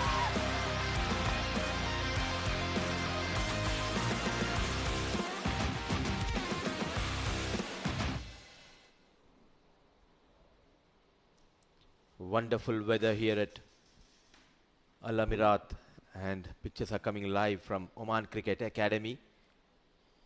The flags are fluttering proudly there, and it's always a nice feeling to be back in Oman. Heart filled with pride and joy, and when you have someone like Pranav Mehta in the comm box, it's always a pleasure sharing the comm box with you, Pranav, because you are the one who always gives us the insight of not only Oman cricket but also about the food especially, and about how the things are panning out here in Oman. Good evening and welcome, Pranav. Thank you so much. It's always a pleasure to be with you as well. The kind of energy that you provide to the comm box is second to none. And the combination that we share in a partnership, and talking about partnerships, that's exactly what Royal Oman Stallions put up large, and that's where they have a mammoth total on the board. Talking about performances, it all started with Anshuman Prasanna right at the top, 31 of 29 for him. And once he departed, Junaid and Karan took things in control, 65 of 50 and 46 of 23 respectively. And towards the end, it was just hit and miss, hit and miss. And as a result, it is 191, the highest score of the tournament so far. And they did that by losing 6 wickets. Something that the IAS Invincibles would want to do is to work on those extras column as well. But talk about that innings of pride from Karan Sonavale, 46 of 23. They were in an even Steven position before his arrival, and ever since he came, domination. Oh, absolutely, and when we talk about the partnership, we had an excellent partnership. Alongside him was Junaid, and now let's focus on the bowling card. They went for plenty of runs, but a good comeback for Mohammad Imran, especially keeping in mind he went for plenty of runs in the first game. 33 runs, a wicket to his name. Raza also bowled well. Couple of wickets, going for runs in his final over. 38 of 3 overs. The problem has been the spinners, the likes of Shahzad Rahim and Pasindu, wicketless. So a daunting task for IAS Invincibles batters.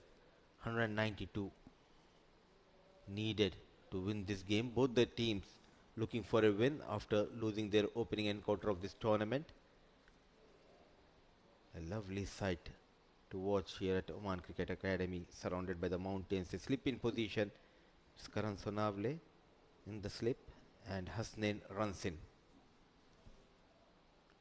Sliding down the leg to start off with. We'll have to reload that one. Mudiba, what do you think? Advantage, Royal Oman Stallions, a massive advantage in my opinion. Probably 80-20 at the moment, or probably 90-10. 80-20 because the second inning just started, and they do also have good batting lineup. IAS Invincibles, the likes of Mehran Khan, demoted himself. Yesterday he batted top of the order, but it's Rana Singh. Alongside him is Akmal. But I really feel that probably 25-30 runs too many from Royal Oman Stallions. With the kind of wicket this is, probably 160, 165 would have been ideal. On top of that, the big difference is the fielding.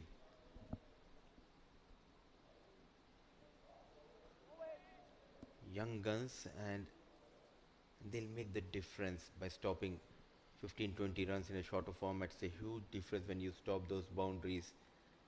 So 192, it won't be a cakewalk for IAS Invincibles, but what a change in the behavior of the surface. It's the same wicket where on day one the team struggled to post a competitive total, but weather changed, and all of a sudden everything changed. The nature of the wicket, it completely changed. It was the exhaustion which the sun was providing yesterday. And after a very, very long summer, when you see the clouds coming in the sky, there's always a smile. Always brings that positivity, extra positivity. I really wanted to use the word romantic because that's the kind of weather, cloudy weather is associated to. But it's a wonderful weather to play cricket as well. If you're somewhere from the England, overshadow skies, wonderful wicket to play cricket on. All of a sudden the ball starts moving and it'll test your skills. It cannot be romantic when alongside you are Jamil Bhai, Amin and myself.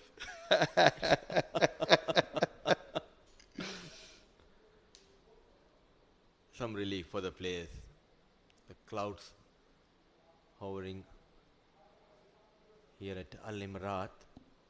Slight wind blowing across the ground because yesterday it was hot and humid, but some relief. Packed offside field. Hasnain Pulling a tight line as Hasnain at the moment. No chance whatsoever for Rana Singh. Every ball counts when you're chasing 192 on the board. Especially in the power play, they need to get somewhere close to 60. and also they cannot afford to lose too many wickets. 60 for the loss of one at the end of 6. That might give them some advantage. The best part if they can maintain those 10 runs per over and keep those wickets intact. Oh, what a shot. Good use of the feet and not trying to hit in the air. Pure class and timing. That's a good shot. Very good shot. Especially against the pace of Hasnain, who looks to shape it away from the right-hander on most occasions. On this occasion, Rana Singh not getting to the pitch of the ball, but advancing ahead and making sure that he cuts that angle and hitting it past Hasnain. Ever since it passed Hasnain, it was always going to be a boundary. So this is good intent from Rana Singh. They'll need much more of this. So the first boundary of this innings. First boundary for Rana Singh. This is good cricket. Very good cricket. Hit a boundary and rotate the strike. 6 runs from the first over for IAS here.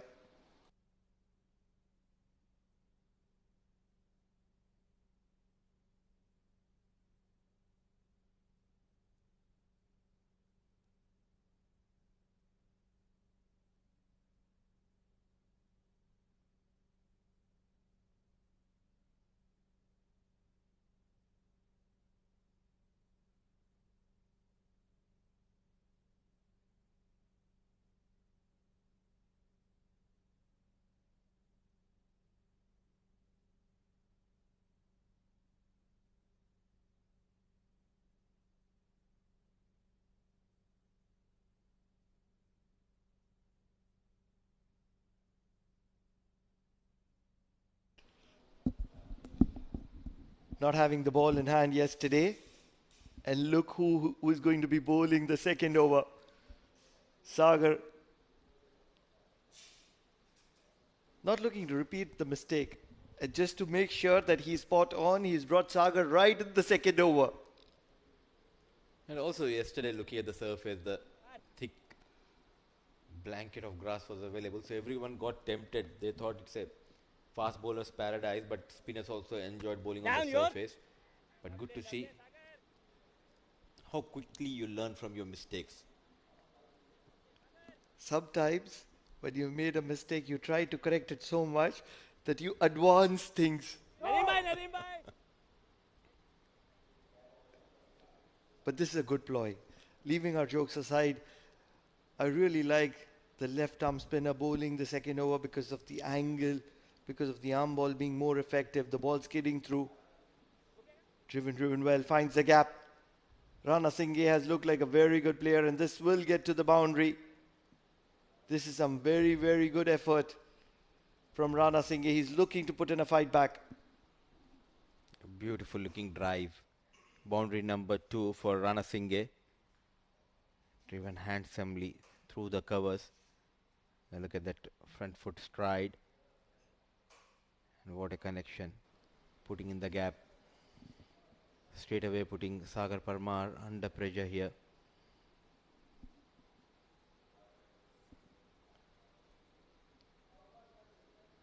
Something that you get with Sagar is that he's very accurate.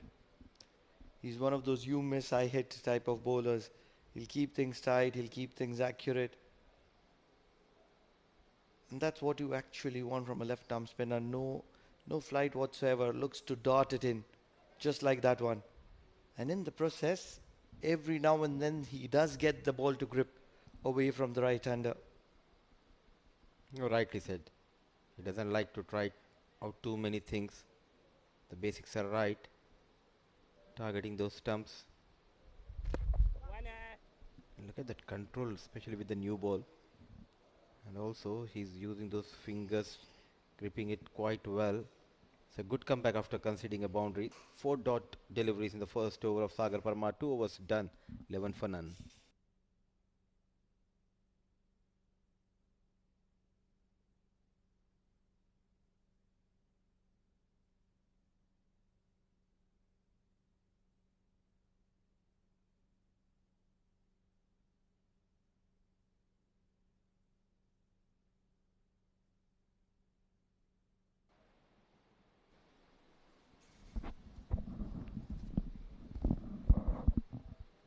Very cautious start by IAS Invincibles. 11 on board, 10 wickets intact. Rana Singh among the runs. Akmal yet to face a delivery. What a delivery. They are convinced, but we need to wait for the finger to go up. Not convinced is Bala Subramaniam. The keeper, the bowler, the fielders. They thought there is an inside edge. But Bala Subramaniam, he has some other thoughts. Wonder what happened there.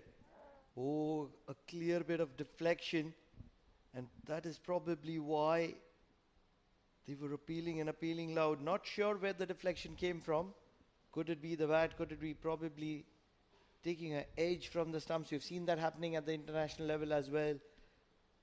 Could it be the swing? But a certain deflection.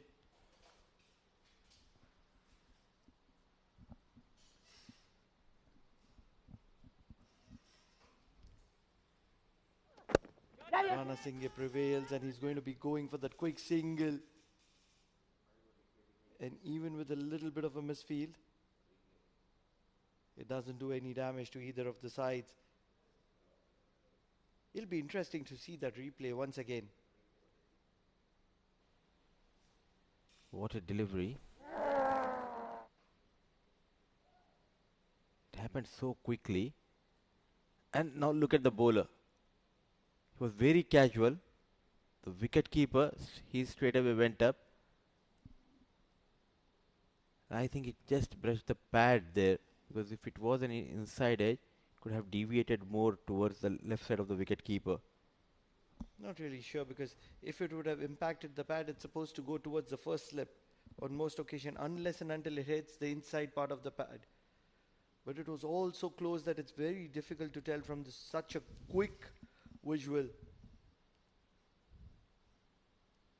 And what generally happens, Mudiba, is that sometimes the wicket is so obvious that the bowlers don't tend to appeal, they celebrate. And now in the current generation, in the modern day cricket, what the bowlers have started to do is to play a bluff on the umpire. They do a celebration appeal. That's a technical term that is being used at the moment. They disguise the entire appeal as a celebration appeal to put pressure on the umpire. And that is probably something that happens very often. And that's made the umpires cautious as well. So much of cricket happening, so much of technology. Even at the international level, when you have so many cameras and you have those sneakometers, still the players try to bluff and disguise the umpires, even with so much of technology. Initially, it was because of the soft call. And now that the soft call doesn't play a big role, onto the thigh pad. They will scamper for a single. You always want that extra bit of advantage, because sometimes, or rather on most occasions, when the call is 50-50, you want it to be in your favor. That little bit of an advantage with that visual which you're presenting. And that's what could be the difference between the final judgment as well. What's your opinion on that? So much of technology, and also it's not easy for TV empires. And also so much of hype has been created. Oh, he strikes. Brilliant delivery here. Hasnain Ali Shah strikes for Royal Oman Stallions. Doesn't take too long. It's you miss, I hit type of a delivery. Swinging it into the arc of Akmal. He hasn't been in the mix of things. He wasn't playing yesterday. Provided with an opportunity. Trying to make an impact. Trying to play a big shot way too early in the innings. And he's going to be paying the price. Walking back to the stumps. Impacting the middle stump of Akmal. And what a player is Hasnain turning out to be. Especially a prize possession for Royal Oman Stallions. A prize possession for Oman as well. 3 overs done, 14 for the loss of 1.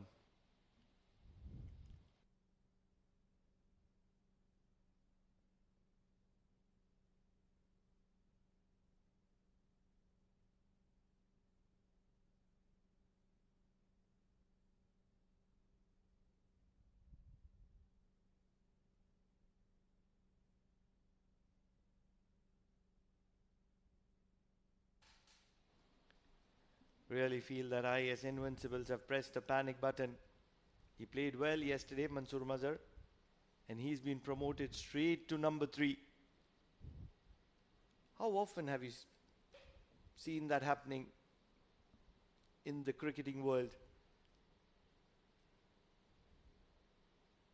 Just trying to remember when was the last time I witnessed something like this. But it's always good, because the team is struggling, and the man who got those runs, you need to bank on him, you need to promote him, you need to trust his abilities. But at the same time, the man who got those runs in the first innings, he has been demoted. Mehran Khan got runs, the captain himself. I'm going to tell you a very interesting story. This is how I started my career. In the under 17 tournament, I was just probably 12 or 13 years old. I scored 15 against Bangladesh. That's the first time probably Oman was playing at the international circuit in the junior category. And I scored 15, which was the highest score. I was the only player to get to double digits. And I did that at number 7. Oh, that's a soft dismissal. Very soft dismissal. We'll get back to that story, but at the moment, Jitin Kumar Ramanandi has picked up a very soft dismissal of Rana Singhe, who's just looking to nudge it around for a single. This is trouble times for IAS Invincibles, as they're not getting the game in their control. Quick changes by Captain Nadeem. Just 1 over for Parmar and Jitain. Ball just stopping and coming on the blade, trying to play towards the square leg region. Soft dismissal. Wicket number 2 goes down. Jitain Kumar Ramanandi strikes in his very first over. So both the openers now back in the hut. Rana Singhe finding couple of boundaries. Not an ideal start for IAS Invincibles.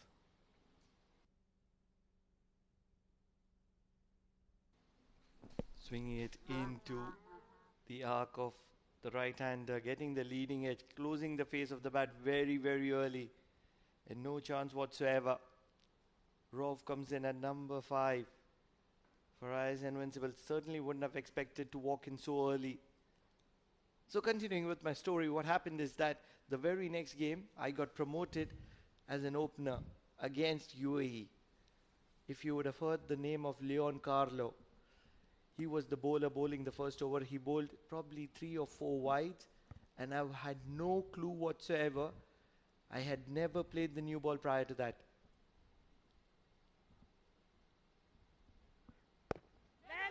Plays it watchfully for a dot ball. And the very first genuine legal delivery, my stumps went cartwheeling as I tried to flick one ball, which was straight on. No idea of swing whatsoever. That's where, concluding my story, horses for courses. You promote somebody who doesn't understand swing, and this is exactly what happens to him. What a twist. When you started the story, I thought you scored some 40, 50 runs. You might got a good start in that match. It's not easy. That is why you have proper batters who can negate that swing, especially against the fast bowlers. And in the domestic level, especially the level which we play, people think coming at number 6 or number 7, getting 2 4s or 1 6, they can bat at top of the order. It's not easy, especially with the shine on the ball, movement. You need to understand which way the ball is going to move. It's completely different art to bat at the top of the order. And many of those players went on to play good cricket. Parvez Maroof from Sri Lanka, Upul Taranga. They all come from the junior circuit, and that's where the development of the junior circuit is very important. At the moment, the Oman junior side is developing. We saw Soumya Sampat taking a very confident catch when he was playing for Muscat Thunderers earlier today. And that's where developing the young guns is so important. They're a prime asset. They will go on to play for the senior team, and that's where the investment in them. And not just that. A few days ago, I did a tournament for the ladies, women's cricket, and I was stunned to see the development. Oh, that's a good shot. Very, very good shot from Mansoor. He looked impressive yesterday. Today, impeccable. In his arc, never looks to keep it down, and a sloshing boundary. 4 overs on the completion as Mansoor strikes a wonderful shot over mid-off for a boundary. This is what you get with Mansoor. Aggression, positive attitude. And that is very much required for IAS Invincibles at the moment. 4 overs done, 19 for the loss of 2.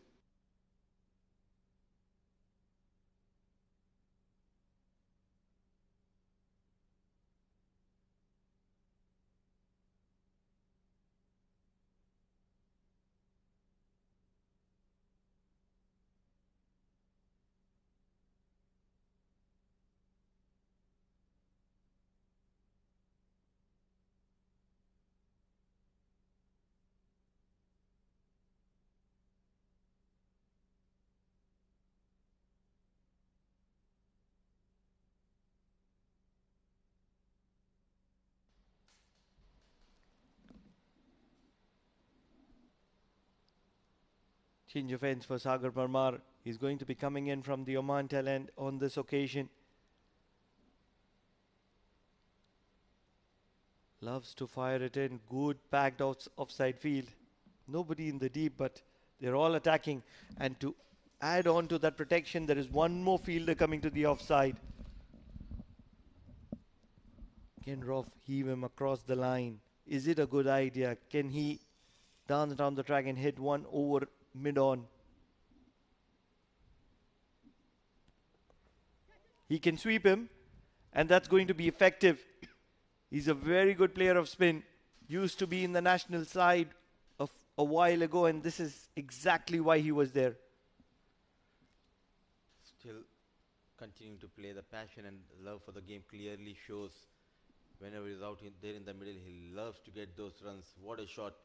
Rolling his wrist, going down on one knee. Goes behind the square. 4 runs off the mark in style. Abdul Rauf. Couple of wickets down. They need a couple of big overs here.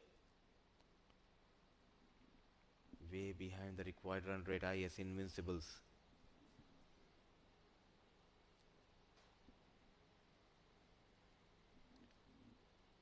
Slapped well. But a diving fielder at covers will make sure that it stays as a dot ball. The problem is that they haven't got going. And that's been the case with most of the teams except Muscat Thunderers, who's opening with Jatinder Singh. Oh, this is incredible shot. This is incredible. On the back foot and finding the gap through the packed offside field. Rauf is in the mood. Boundary number 2 in this over. And what a shot. How quickly he shifted his weight. Thought of playing on the front foot. As soon as he saw it was back off length, there you go. Nicely managed. No chance for the fielder. So a couple of boundaries so far in this over. Experience of Mohammad Rauf coming into play.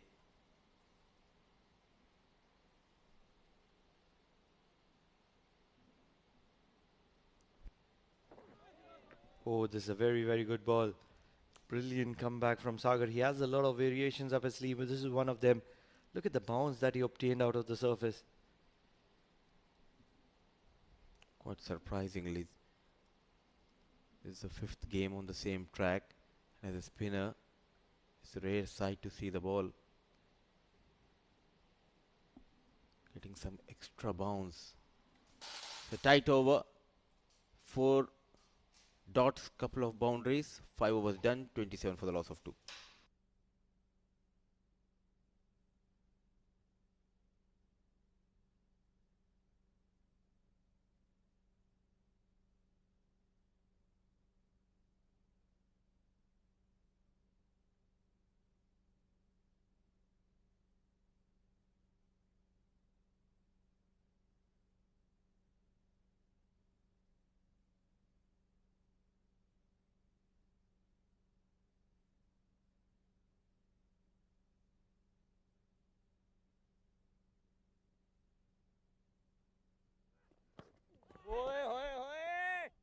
Jitan Kumar Ramanandi continuing at the 5 over mark. IAS Invincibles at 27 for the loss of 2 wickets, and they're looking for a resurrection of sorts from the likes of Mansoor, Mazhar and the experience of Rauf. Mansoor played a very, very handy knock last night for the IAS Invincibles, kept them in the hunt for a very, very long time and was sort of a headache for the opposition bowling attack. But now it's a different day, it's a different game. Looks to play and straight into the hands. So Mansoor Mazhar will have to walk back. Just as my co-commentator Jamil Zaidi walks and sits next to me, settles himself down, Mansoor Mazhar will head back to the pavilion. It's a 3rd wicket that has fallen for the IAS Invincibles. It's a curse or it's a chance, you can say it. It was down the leg side. He tried and got out in the right time. Well, he played the shot earlier also, but that was a boundary, but this time he got out. So, wicket number 3 down for IAS, 27 for 3.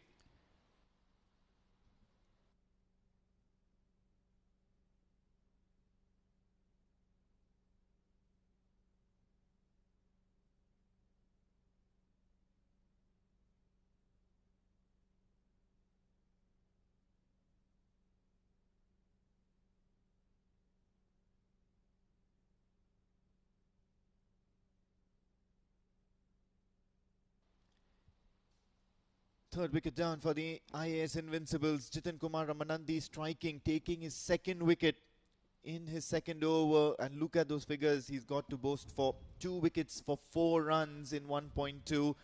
New man in Usama Akil for the IAS Invincibles. He's a handy bat, more than handy bat as a matter of fact. And he certainly can hit the ball a long way. It's just that these are different scenarios for Usama Akil. Brilliant stuff from Jitan. 2 wickets in, just given away 4 runs. Tough time for EAS. They need to stay on the wicket, get some runs on the board. Though things looks to be quite difficult for them from here on. Full delivery. What a wonderful delivery this one, and what a wonderful effort as well off his own bowling. Not looking to concede anything at all, Jitan Kumar Ramanandi, knowing only too well that such efforts are the only way you can bog down a batter and force an error out of them. 192 is a very tough target, seeing the current situation. That's the last wicket, straight into the hands of the waiting head of the short fine leg. 3 wickets already back into the pavilion. Difficult task for IAS now. Good length delivery, targeting the stumps, hint of swing as well coming into the right-hander. Finally conceding a run in this over What a fantastic over this has been for Jitin Kumar Ramanandi and Royal Oman Stallions.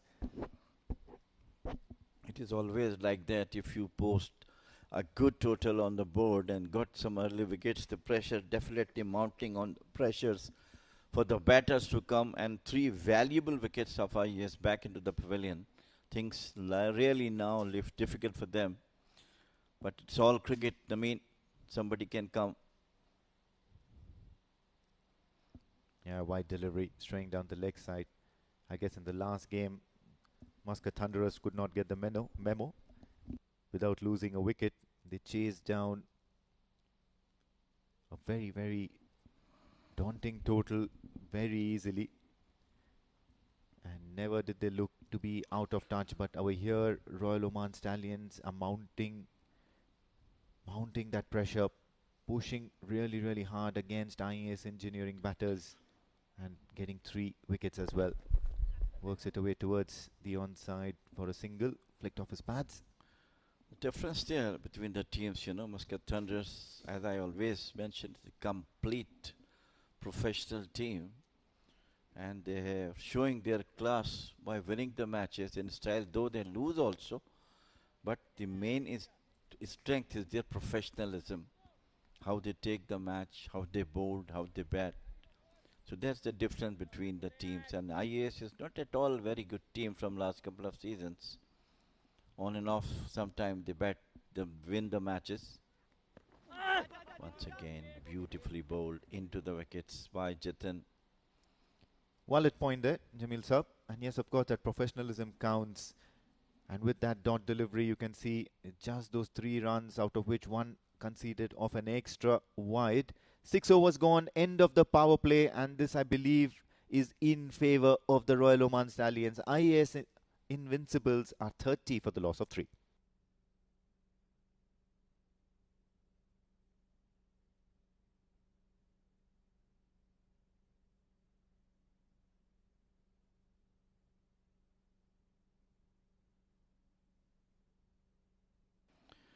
Rauf must have got responsibility on his shoulders. He is a very, very good batter and can do some cameo for his team. But under the current situation is not at all very good for IAS batters, with Nadeem bringing him back into the attack. Full delivery beats the outside edge of Rauf. First over for Nadeem. The captain bringing himself into the attack, and just after the power play, so it's probably giving Rauf that chance to go for a flashy drive, to use the gaps, and that's probably something up his area of expertise. On the other hand, Osama Akil is a pinch hitter, and he's got that power, that young blood into him, and can go for those expressive and glamorous shots, getting big runs. Well, in the present situation, one has to play that sort of innings, cameo innings. I told you before also, with Osama, as you mentioned, he might be the one who can come up with some good cameo shots. But other than it was Rauf who I feel that more confident batter in the team. But again, as I mentioned earlier, that the pressure is mounting on them. Each ball giving more pressure if they're not getting runs.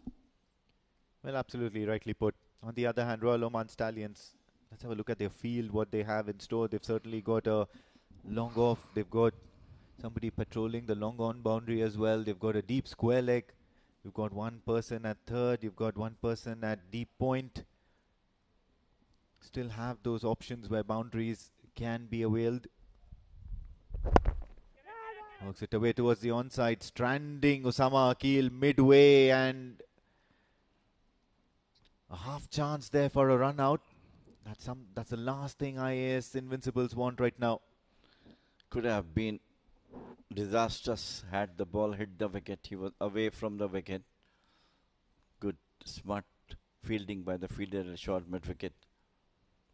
Well, at this stage of the game, obviously a run out will definitely a suicidal situation for the IAS.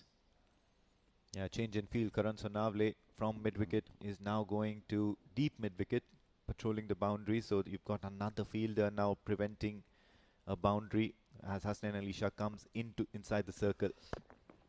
Works it away towards mid-on for a single. Interesting tactics here by Nadeem, allowing that single, getting Rauf off strike. It is quite obvious, once you have pressure on the team batting second, got couple of wickets in your favor with minimum number of overs have been bowled, things would have been definitely come in the favor of the team who has got the wickets early with a mammoth total on the board as well. So it obviously the pressure putting on to the batters, and they too also comfortable because they know 192 is a good total.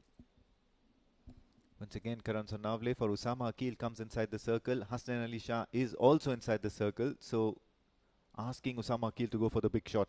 And that's what he does. He tries to go for the big shot, a loud appeal.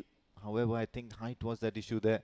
Umpire will not be interested. It's going down the leg side. Kept a bit low.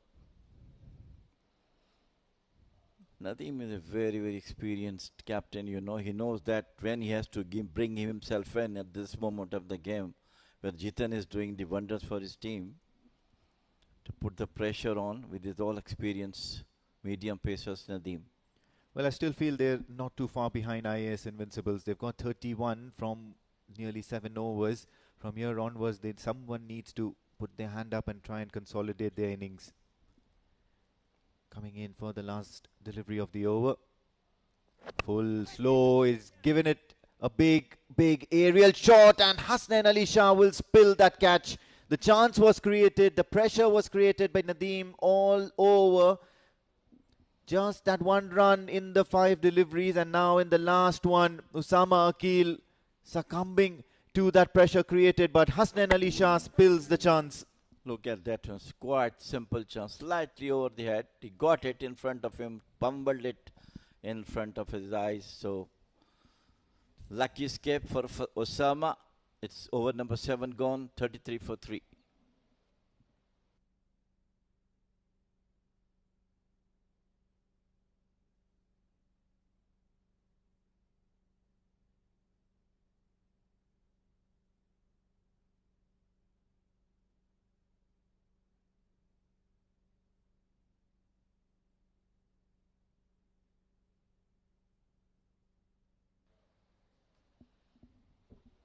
Another bowling change. It is Sagar who's going to bowl from one LNG end. 2 overs, 13 runs. Quite economical. What's important is he's managed to keep the batters tied down on one end. Couple of overs to his name and just 13 runs, that too in power play. It says something about Sagar Parmar. Was part of the team last evening as well, but then couldn't get a chance to bowl. And this time around, he's been given his full quota. Cuts straight into the hands of the fielder. It's going to be a single, so Rauf does understand, he's quite experienced, he knows the importance of rotating strike, and he'll want to allow Osama Akil to express himself freely at the moment. Well, it is rather the other way down. Osama is under pressure. Rauf playing comfortably. Beautifully bowled. Absolutely brilliant delivery. Yeah, extracting some turn and bounce. Sagar Parmar, he's very, very good at this stage of the innings. Oh, this one kept low. Surprised Usama Akil. This is a variation, he's got variation. The other one, the earlier one was a quicker one. This was a bit slower, but of course, with the slow motion, the bat get down a bit. This time around, trying to charge. Usama Akil will manage to get a single, but certainly, I think the intent is clear that Usama Akil is the one who will be going for shots, as Rauf will be the anchor. And if your roles are well defined, that is how IAS Invincibles can inch towards that daunting target of 192. Definitely. Last delivery. Yes. Lovely. Brilliant bowl. End of the over number 8. 35 for 3. IAS Invincibles.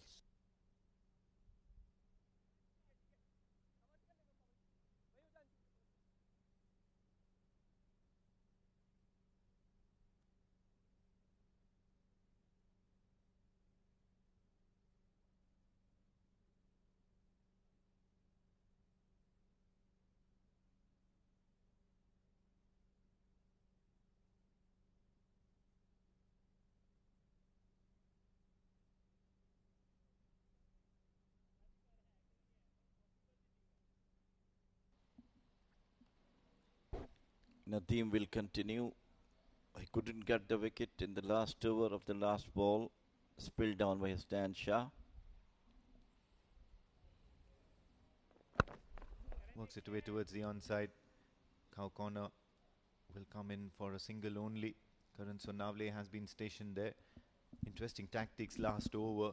Created that pressure by dot balls, and just that single allowed Rauf to take that single so that he could have a go at Osama Akil, and then created that chance. Got a mistimed loft courtesy Osama Akil, but then only to be spilled by Hasnan Ali Shah. And that probably shows you the tactician and the sharp mind that Nadeem has, that cricketing brain that he has. This over will be no different. Rauf on strike. Plays it back to Nadeem. Accurate just within the wickets, keeping slightly short of the length, giving no room for the batter to play on the shots. Beautiful Oman Cricket Academy building. We just saw picturesque views from the com box from this great Oman Cricket Academy building behind the mountains and the residential areas. Looks more beautiful with the hockey stadium behind as well.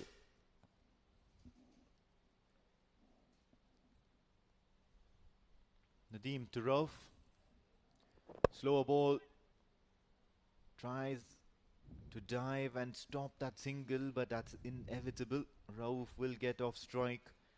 Osama Akil now will have to negotiate the rest of the overs. He'll have to up the ante. He'll have to provide some intent. This is not probably going to be the way IAS Invincibles will be reaching a target of 192 if they play in such manner. Just waiting for the shift in gears.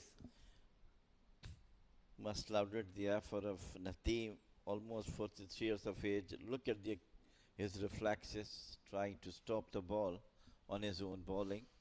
Saves at least one run. Athletic, all hard work he's doing all through the years. This time outside the offer stump, brilliantly bowled, slightly moving away from the batter. That is the accuracy of Nadeem.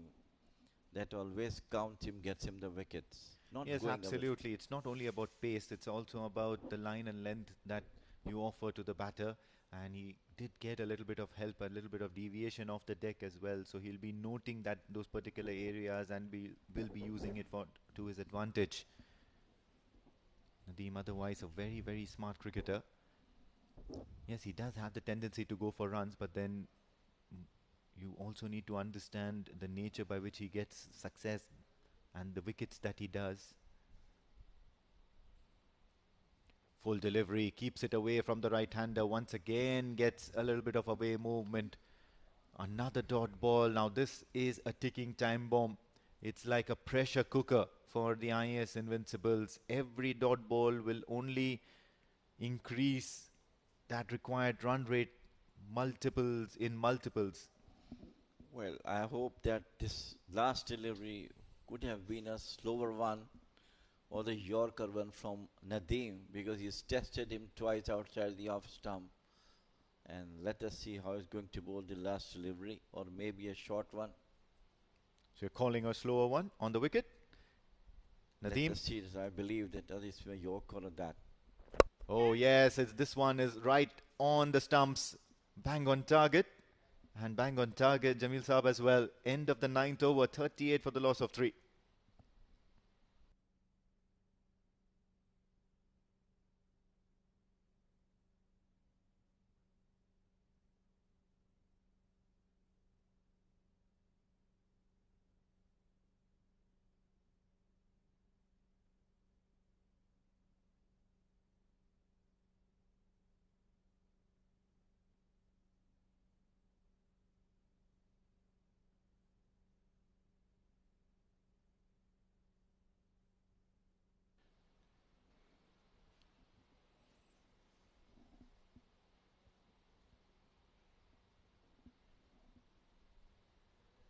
Just saw that one over from Sagar Parmar, but now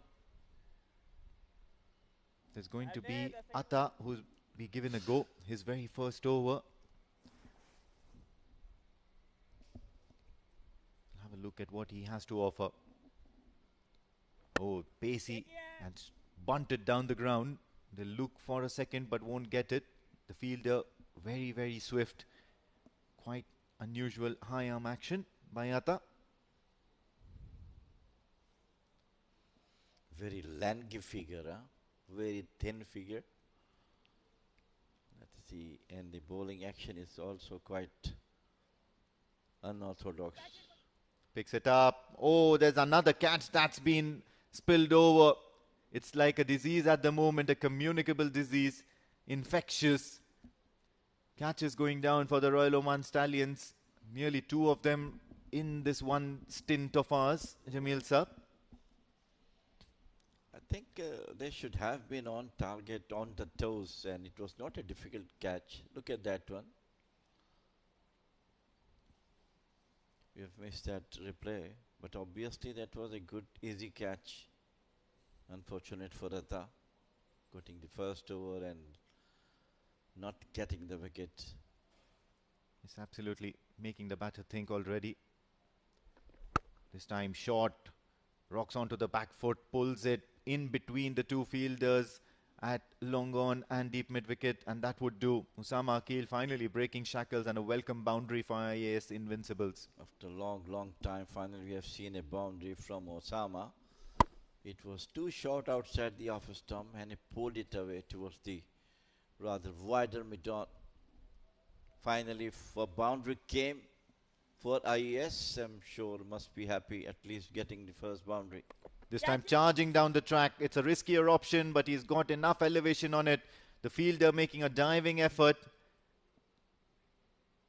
But Usama Akil now taking a liking to what Atta has to offer. One of them has to go for the runs because time is running out. Overs are running out. Huge task ahead. Inside edge, or rather bottom edge to Rauf, which will end Atta's over. He's conceded 8 runs. That included a boundary as well. So not a positive start for Atta as of now. At the halfway stage, IAS Invincibles are 46 for the loss of 3 wickets as the players take a little bit of a breather for drinks.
We are back after a short break. Never in the contest, never in the equation has been IAS. Rauf taking his time, 14 of 20, looking to cement his place in the side. That's the intent with which he's been playing so far. Alongside me, it's Jammy Boy, the senior statesman Jamil Zaidi. Jammy Boy, what do you make of this contest? 46 for 3, chasing 192, just not in the equation. What about you? I feel that this is a game which has been one-sided so far. Royal Oman Stallions completely dominating the affairs, and IAS has just not turned out to the middle here. We're just talking about the same situation with Amin. I was talking to him, someone has to come play the innings of like Shukla has played. Couple of sixes, couple of six, but things are now not at all in the hands of brilliant effort. None other than once again the stalwart Nadeem Ahmed. What's been disappointing for me, Jamil Bhai, is the fact that Rauf 21 ball 15 runs, Osama 17 ball 13 runs, and I'm sure that in the break they would have got a clear message that this is not the brand of cricket that IAS wants to be associated with. And immediately you see Rauf swinging his bat, you see Osama trying to score runs, because the least that can be expected out of you is run a ball. Well, from here on, I don't think so things are going any near to the IAS, because the momentum has been lost in the last 10 overs. As you correctly mentioned, that Rauf is the more experienced among these two. And they had to go for runs rather than going to save the wicket, because there's no other way, no point at all saving the wicket. Go for the runs. You're absolutely right, because at the moment it is a one-sided affair, and that's exactly what you don't want to be seeing from the entertainment perspective. And hence we look forward to some mighty entertainment from the bat of Rauf and Osama. They get 50. Oh, that's a wonderful effort. Brilliant piece of keeping. Yes, they would scamper for a single, but full marks for the effort. Not to forget the bowler's effort. Brilliant delivery it was. Absolutely. You've come in some mood, Jammy Boy.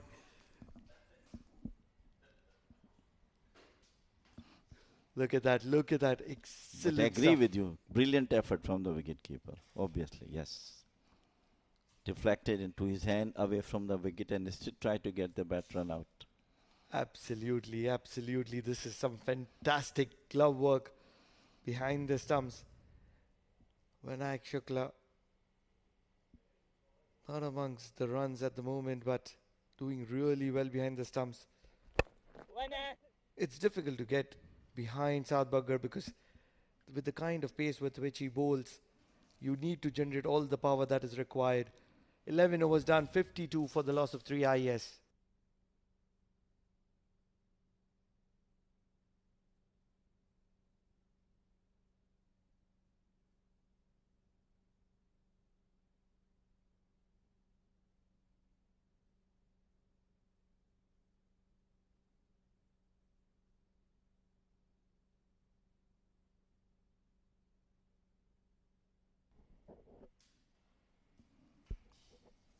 The 11 overs gone, 52, 3 wicket down, 192 is the target. And the batters going for the singles. I am really worried why Mehran did come up. Either he is to come number 1 at the opening batter. Today he has to come at least number 4, number 5. He has that ability, but always not successful. This time, yes. Finally, from the meat of the bat, the first maximum. Finally, some intent coming from the bat of Rauf. This will get him closer to run and ball. This is required on consistent, regular intervals for IAS to even stay in the equation. Because at the moment, 15 runs per over required, or probably even more than that. And that's trouble times for IAS Invincibles. A good drive of the back foot.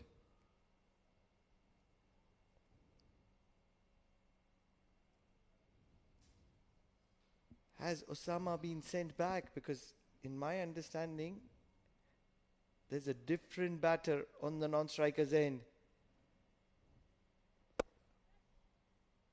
No, not really. That's Osama. And that struck well. So this is good cricket from IAS. All of a sudden, they've started to cut loose, and this is what was the need of the hour.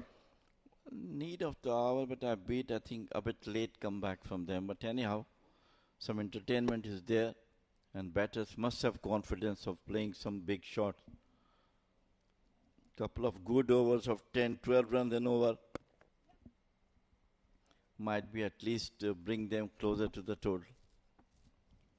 You're right. Even if IAS can get to somewhere close to 150, 160, 170, that'll do justice to themselves, because yes, this is early in the tournament. They're just getting into the season. It's going to be a long season. Big shot. Rauf is a good player. He's taken his time and now he's looking to cut loose. And that's exactly what's working for IAS at the moment. Second 6 of the over.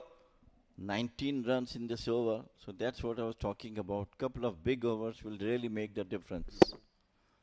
Rauf come back quickly, but a very bit late, I believe. But anyhow, the efforts are, of course, lauded. You never know. We are in the midst of this wonderful Vilayat Amrat.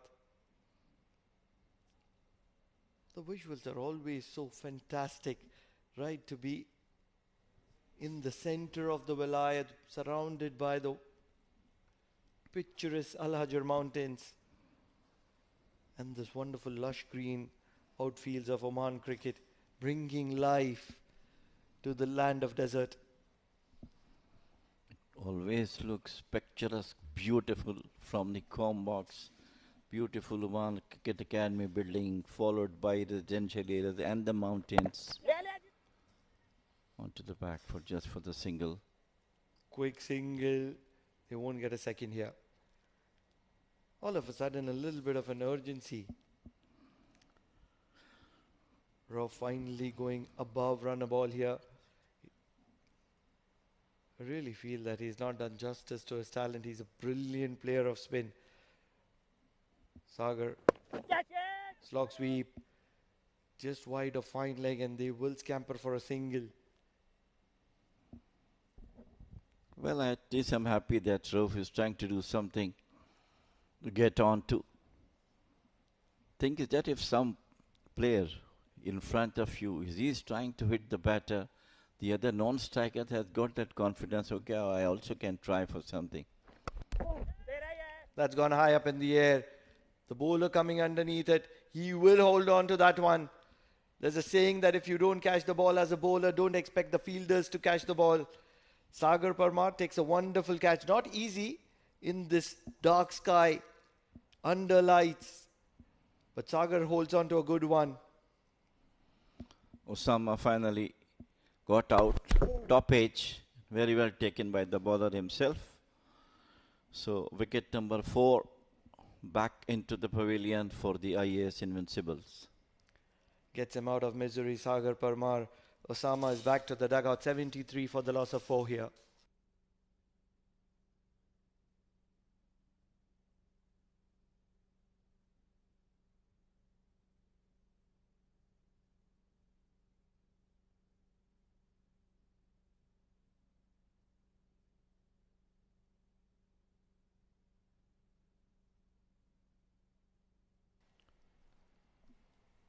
Still not able to understand that what's keeping Mehran Khan away from coming into bat. I hope it is nothing to do with injury. Muzahir Raza started with a crunching maximums, couple of them yesterday before he went into his shell and got dismissed later. What does he have to offer today? Well, good part for him when he's batting, he never bowed down himself. Come and play his natural game. Got couple of maximums, comes of boundaries. At least he himself pleased that yes, I have done something. And of course, for those who are sitting outside, how can bat? Somebody can hit the maximum in force. Fends the first one. This is the right kind of position where Mehran should be batting. they should have that attacking option in terms of other players who can play swing well as openers, 1 down, 2 down, and then this is the position where you should be seeing Mehran Khan. Big shot, driven through the covers, and it's only going to be a single. But the intent of Mozair Raza has been incredible. Full marks for that. Yeah, as far as the batting is concerned, he never bowed down and come and play his natural game. Contrary to the bowling for which he is more known for a couple of seasons before. But now even his bowling is also comes in question mark. Big slog sweep. Only for a single to deep square leg. You're absolutely right. He's a bowling all-rounder, and that's where a lot is expected from his arm with the ball. 13 overs done, 75 for the loss of 4.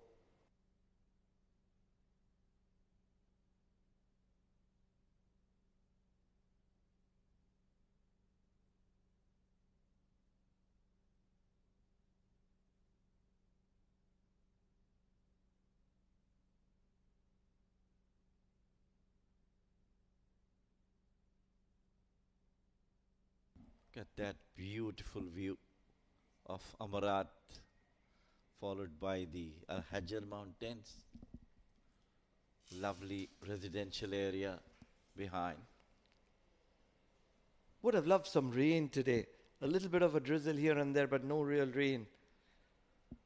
Don't want to disturb the gameplay, but a little bit of rain is ever handy. Dancing down the track, inside out, over covers.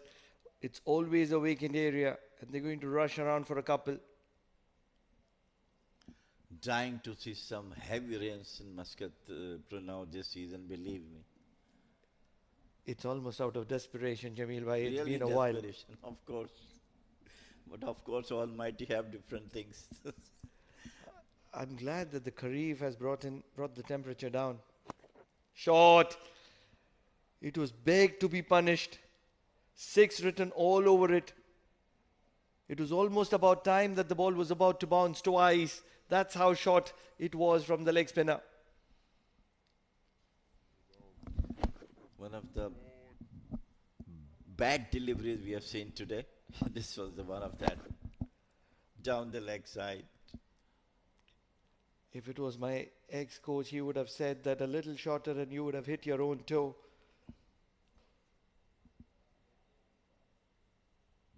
Rauf moves on to 39 of 30. Dancing down the track, hits it straight down the ground. There is ample protection for Royal Oman Stallions. They do realize that this is a game of boundaries. As a matter of fact, this is a game of just completion, mere formalities, because it's in their pocket. Unless and until Rauf has some different plans where he can probably do a major attack on Royal Oman Stallions for 2 or 3 overs or maybe 4 overs. This game is out of control. Yalla Shabab Giants, what a team they are. Sister concerns and they're pumped.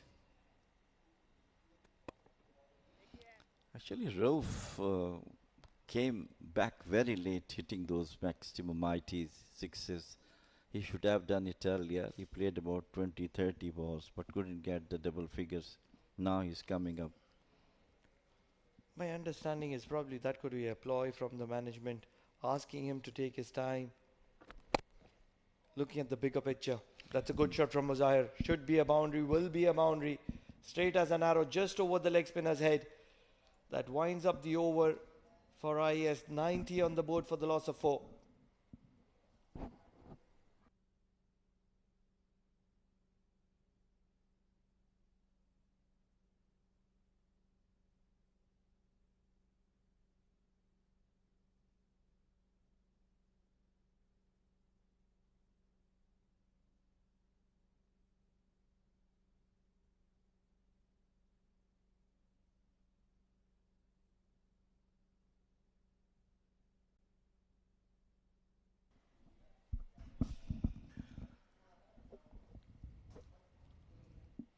Daunting task at the moment.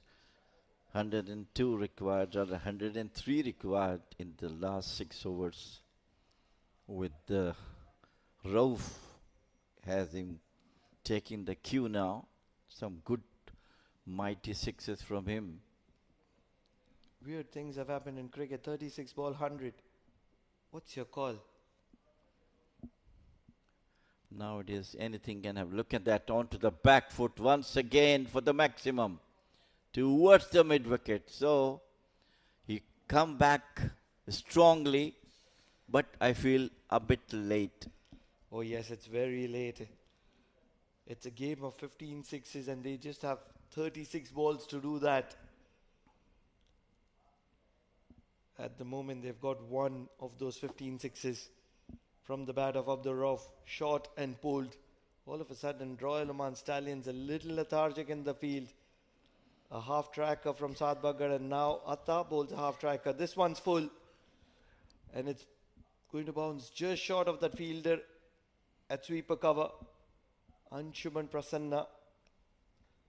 What a talent is he in the making.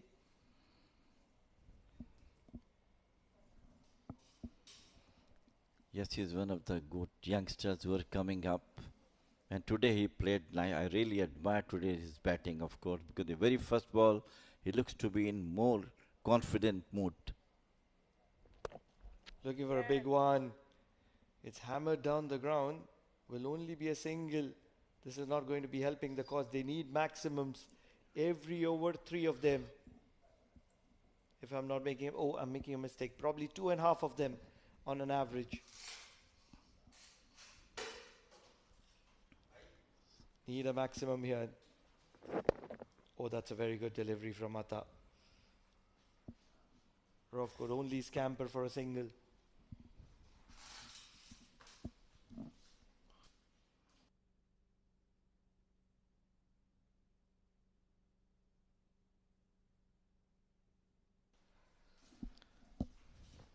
Shot pulled through the cover region. There is protection, but they're only going to be spectators.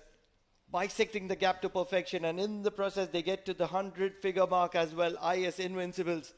Mozahir Raza is a good talent, very good potential. Onto the back foot, nicely placed the ball. No one there.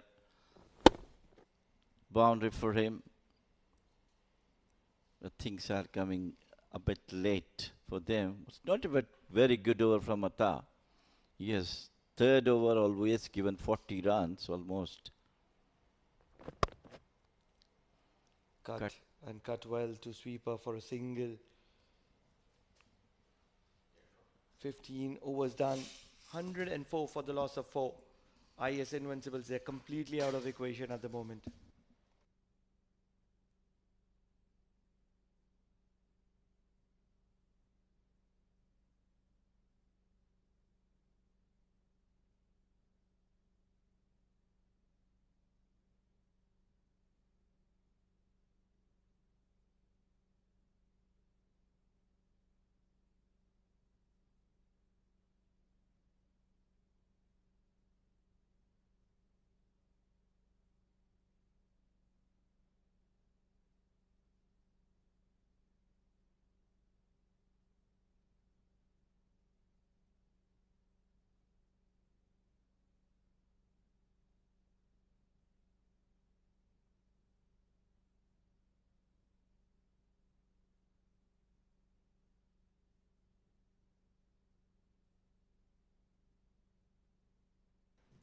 $15 overs gone.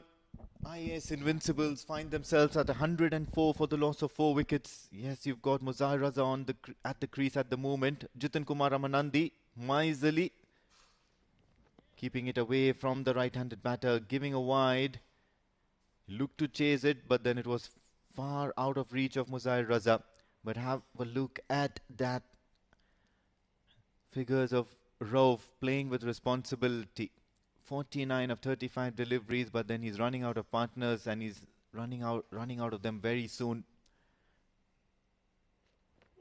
Once again, looking to throw in the kitchen sink, Mozahir Raza. Joining me in the comm box is Mudassir Ali Qureshi. A fighting innings by Rauf. Oh, absolutely. Chips are down. Abdul Rauf showing his class where the other batters struggle, inching closer to his personal milestone Jitin Kumar Ramanandi, very, very miserly. Just the 8 runs. Bunts it towards point for another single. Muzair Raza, he has the ability to clear the boundary ropes at will. He's played some clutch innings in the past. And there is another such sort of an innings required from Muzair Raza. But what one needs to see is how long can Rauf play that second fiddle, how long can Rauf play that anchor role and get a few runs for himself as well. No run here, dot ball, every dot ball now increasing pressure and pushing that required run rate upwards. The problem has been they never got to start, especially in the power play, losing a couple of wickets that dented their hopes. Slower ball works away towards the onside for another single, and that will bring a 50, a milestone for Rauf. He's not looking too happy about it because it's probably going to be coming in a cause that might not be in favor of IAS Invincibles, but nonetheless it was a fighting innings and it's come in good time as well. It doesn't seem as if he's wasted too many balls. 37 deliveries to reach his half century. A dejected looking IAS dugout.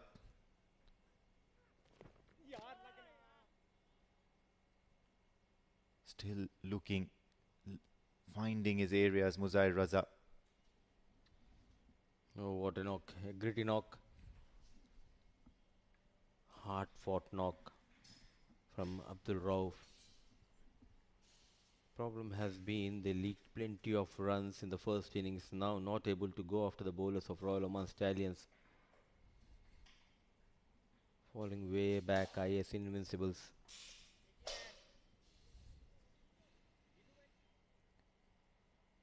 Still a single. And they really wouldn't mind that. Royal Oman Stallions, end of the over. A very quiet one as a matter of fact. Ending the third one for Jitin Kumar Ramanandi. 16 gone, 108 for 4.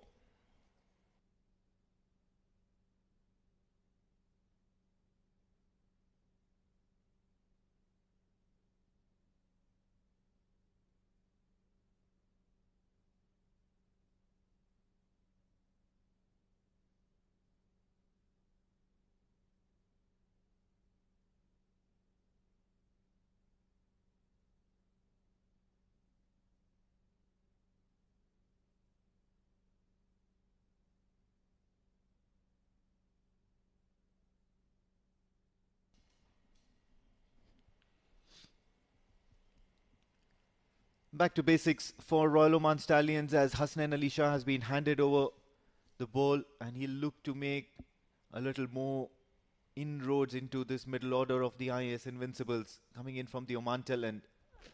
Big shot. Muzair Raza likes a little bit of pace onto the bat. A little sluggish due to the trajectory with which Muzair Raza hit that shot. It's going to lead for a couple of runs to his name. How many more runs can they add? They need to go near to that 190. Yesterday also they faced a heavy defeat. Now yet again they've just lost the plot.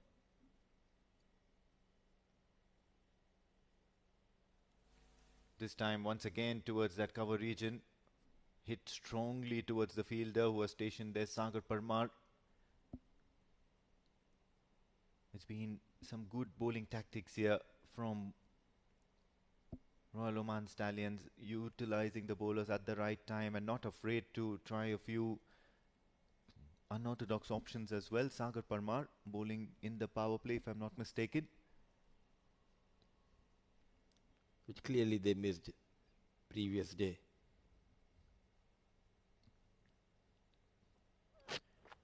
Oh, looking to go downtown, but Hasnain Ali Shah, understanding that Muzair Raza is not settled at the crease, following him, cramping him for room, not giving him any sort of width whatsoever. Another dot ball here.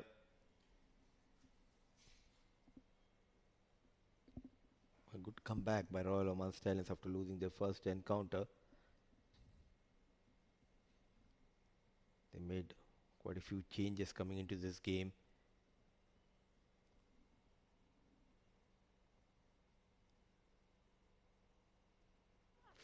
Bangs it in short. This one's high up into the air. Fielder trying to settle underneath it and will take it comfortably. It requires the captain himself to do a little bit of juggling, but then in the end, it results in success for Hasnain Ali Shah. Muzair Raza succumbing to that run rate pressure, trying to up the ante. Oh, he loves to field at the boundary rope. The captain, the baby of Oman, Mohammad Nadeem. Excellent catch taken. You need to enjoy your fielding. That's the end of Muzahir Raza. Another wicket goes down.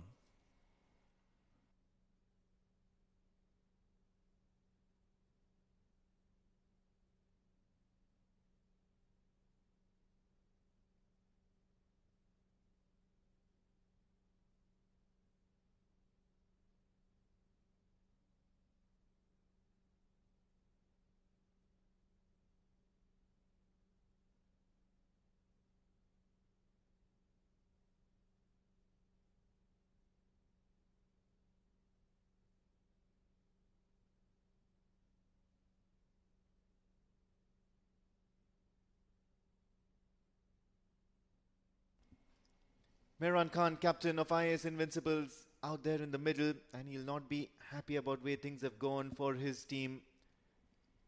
Has he come in a little too late in order to make amends here?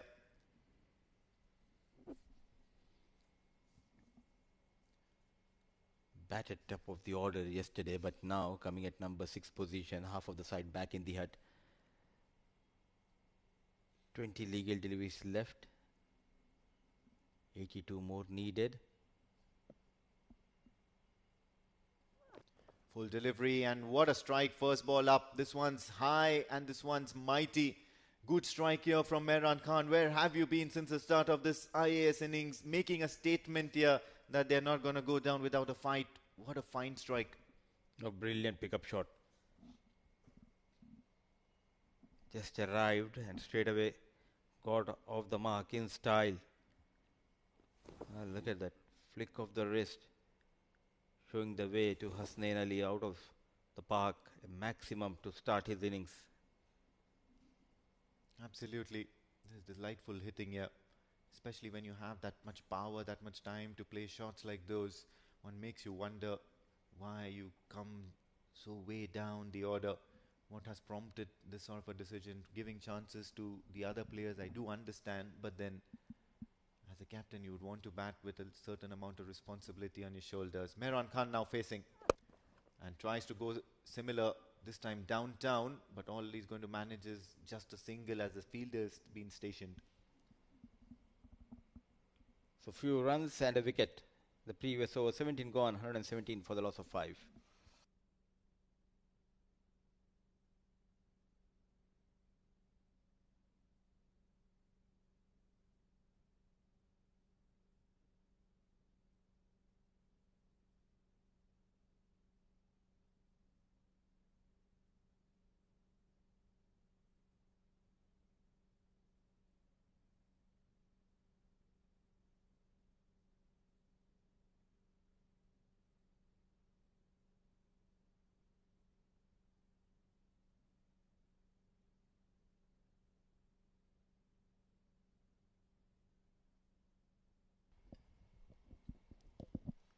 What a sight.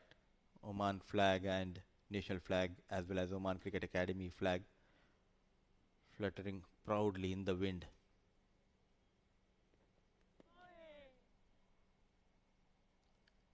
He's been given the license to probably go for as much as possible at the moment. That target seemingly out of reach. So Mehran Khan will probably use this session as a hitting or range hitting session.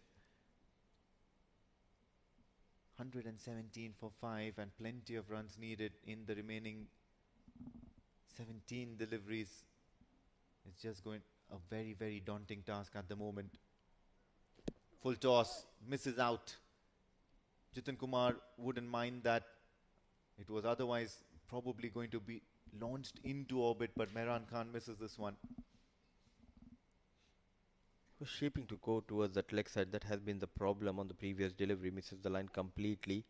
An opportunity for Mehran to get few runs. Gone begging.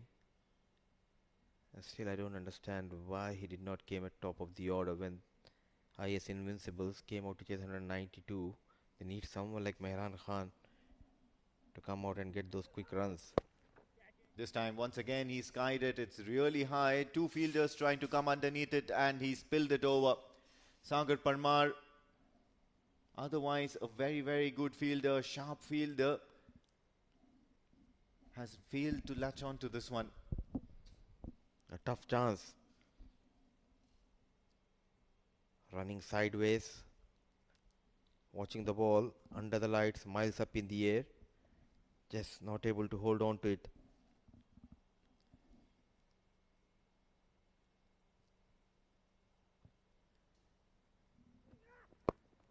Now looks to be a little cheeky. Plays the paddle. Runs here for IAS Invincibles. A little too late, but then they'll take them anyways. It does act as a confidence booster. Rauf has got plenty already for the team and add 4 more to those. How well he executed that shot. He anticipated the Yorker quite early. Converted into half volley and placed between fine leg and square leg. And forcing Nadeem to make few adjustments in the field. Yes, absolutely. Not that it's required, but then you would want to head back into that dressing room earlier than expected. Charging down the track. It's only going to be a single.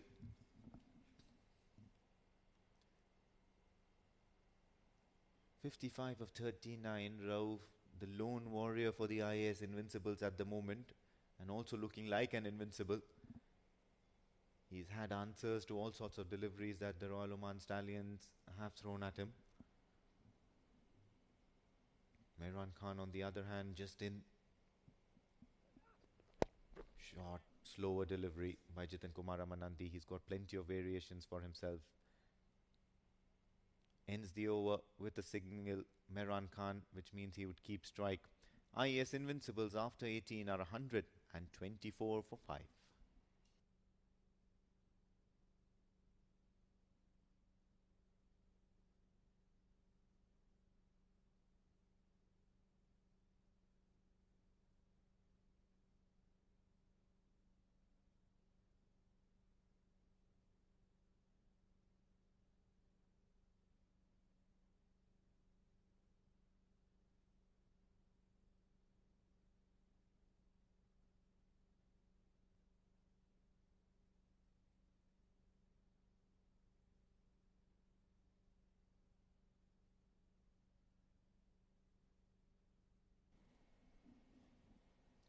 Last over for Hasnain Ali Shah, the penultimate one.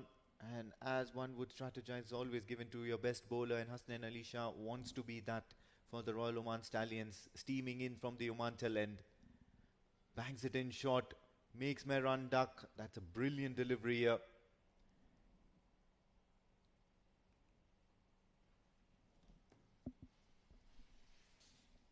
A good start to the over. Testing Mehran with that bouncer.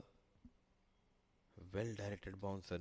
No opportunity or no time for Mehran to pull that. A wise decision to let it go.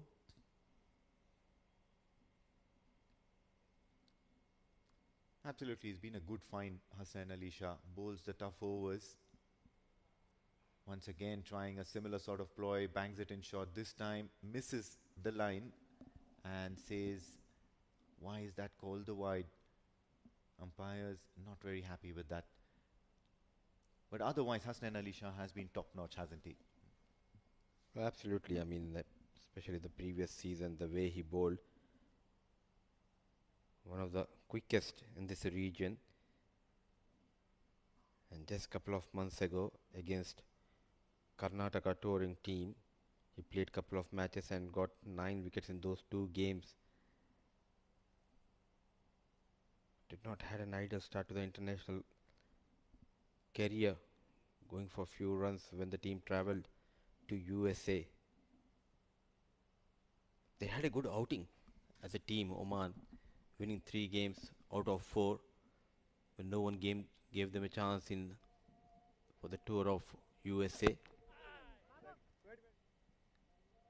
New faces, team nicely gelling, and the results have been in your favor. A lot of hard work put in by the head coach, Sir Dilip Mendes and his team. So much of talent and players available. Out of that, you need to pick 14 best players for your national side, and they did a pretty good job. And what this does is it gives them a pleasant headache as well. You've got so many players performing in the domestic circuit. You've got some raw talent as well who you would want to nurture. Big shot towards the onside. It's still, once again, aerial. No fielder. Lands in no man's land. Saad Bagar will return it as the batters have just managed to take a single on this occasion. But what this does is it puts the entire organization, the entire Oman cricket as an association in a very good mood that you've qualified for such a big tournament. You've got things to look forward to. It only means positive things ahead for cricket in Oman. You'll have more tours, you'll have more different variety of teams who want to come and visit to you. And it's not only about men's cricket, it's also about the other areas. Works it away, manages to get a little bit of bat onto it. Not a fashion where he would like those runs to come from, but then runs are runs nonetheless. Boundaries and 4 runs added to the total of Rauf. A lone warrior in this innings for IAS Invincibles. Trying to go big, inside edge. And rightly said, runs are runs. It doesn't matter how it comes.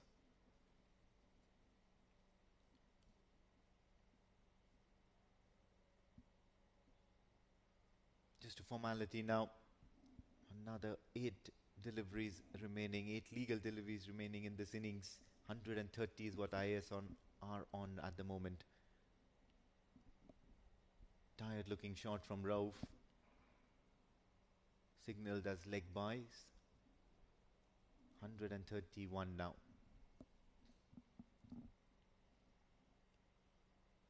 Excited about the Asia Cup, upcoming Asia Cup. You've got Oman, UAE, India and Pakistan all slotted in the same group. Pretty sure you have a soft spot for UAE in that. If you look at the group, the rivalry, we talk about India-Pakistan, but there's also a rivalry in associate cricket, that is UAE-Oman. I'm looking forward for that game. Absolutely. Bragging rights.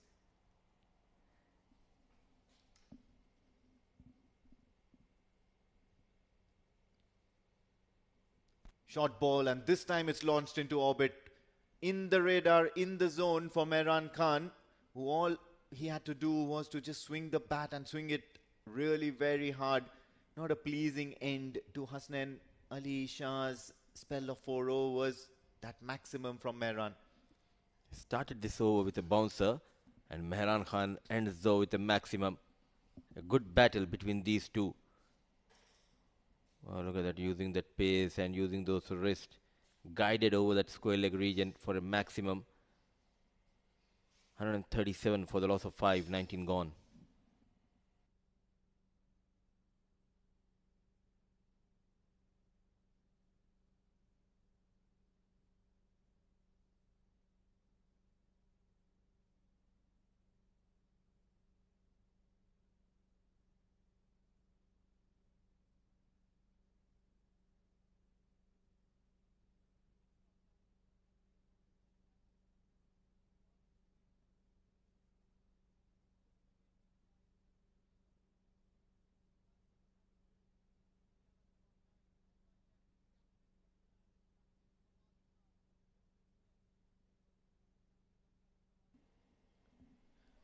Final over, and the captain has decided it's going to be up to him to just conclude the proceedings here. Look at his figures. 2 overs, 6 for none.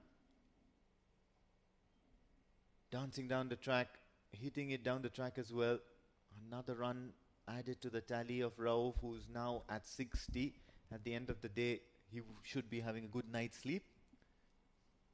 Yeah, on a personal note, yes. But when you look at the team effort, they just did not came good as a team. Giving away so many runs and no batters giving that support to Abdul Rauf.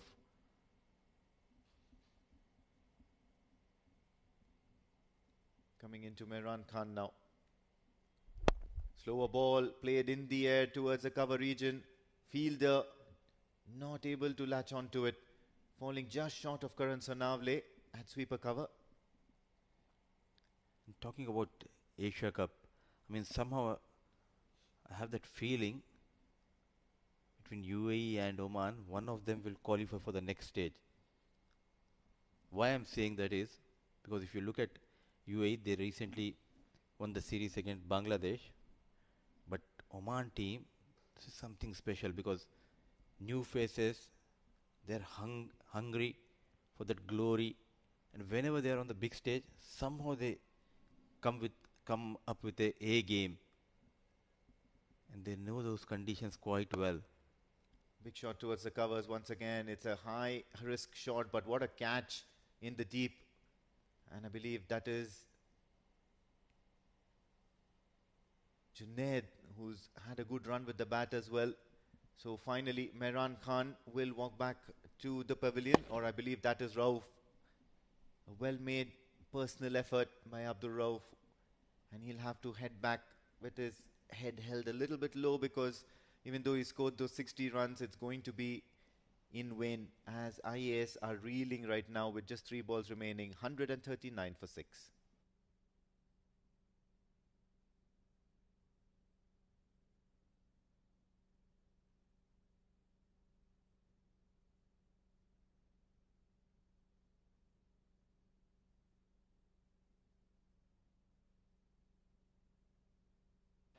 Pasindu, the new man in. And yes, of course, now coming back to that topic on the Asia Cup.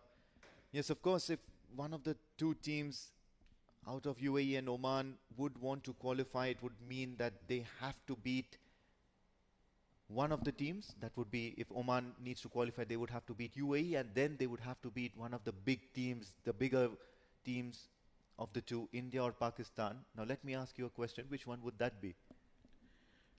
Recently, few reels went viral which involved our local lad Sufyan Mahmood. So the statement, nothing wrong with that statement. I went through that reel. It clearly shows the confidence because they know they have that potential on any given day because this is a shorter format T20. If you can have a couple of good sessions, yes, you can win the game. And they travel to USA where they won 3 games out of 4. From there, they had that belief, yes, we can do it. We went all the way from here, US in new conditions. They played quite well. This group, this unit is gelling nicely together. They support each other. They back each other. This team is all about unity. The new Oman national side. Bangs it in short and up to the mark. Mehran Khan, manages to get a little bit of hand onto it, but only to push it over for a maximum. Mehran Khan is using this as a range hitting session. Tall lad, trying to test him with back of line delivery, easy picking. Long boundaries. He tried his best, not able to hold on to it as well as not able to keep that balance.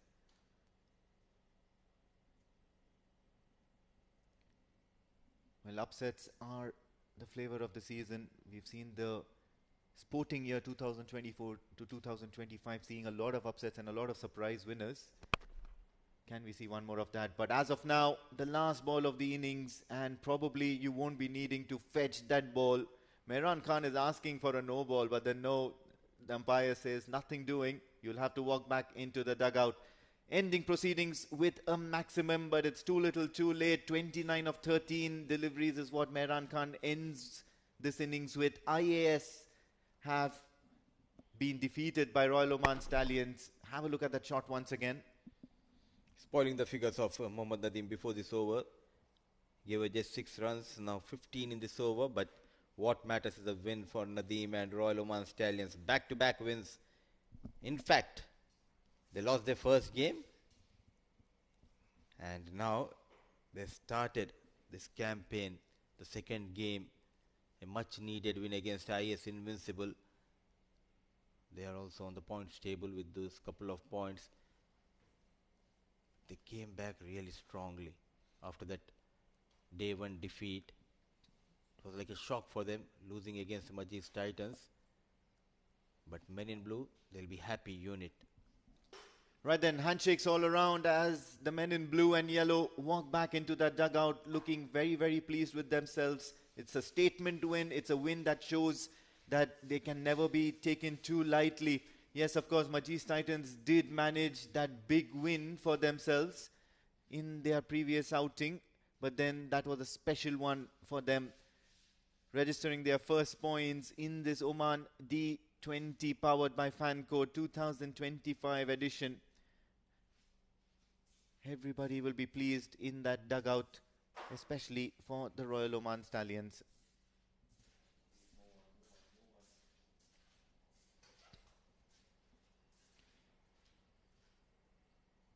Right then, that's the tete of the IAS Invincibles batting scorecard. 11 from Rana Singhe Patrange. He was looking good, but then Jitin Kumar Ramanandi was proved too good to him. Akmal Shehzad, Mansoor Mazhar going for single-digit numbers. Rauf, probably the stellar performer of this lineup. 60 of 43 deliveries. Giving him company for quite some time was 22 of 24 by Usama Akil. Muzahir provided some fireworks, but didn't last too long. Mehran Khan, on the other hand, came way towards the end and too little too late, but then those numbers are something that he can be happy about. 13 ball 29 in the end with the help of 8 extras, 152 for 6. 6 bowlers used by Captain Muhammad Nadeem, and very economical was the Sagar Parmar, a wicket to his name. Couple of wickets for the fast bowler Hassan Ali Shah going for 29 runs, and Jitin Kumar Ramanandi, he had a good outing. Among the wickets also, he makes sure not to leak too many runs. Atta Ahmed getting an opportunity but gone for plenty of runs. 8 extras given away by the bowling unit. A comprehensive win, winning this game by 39 runs.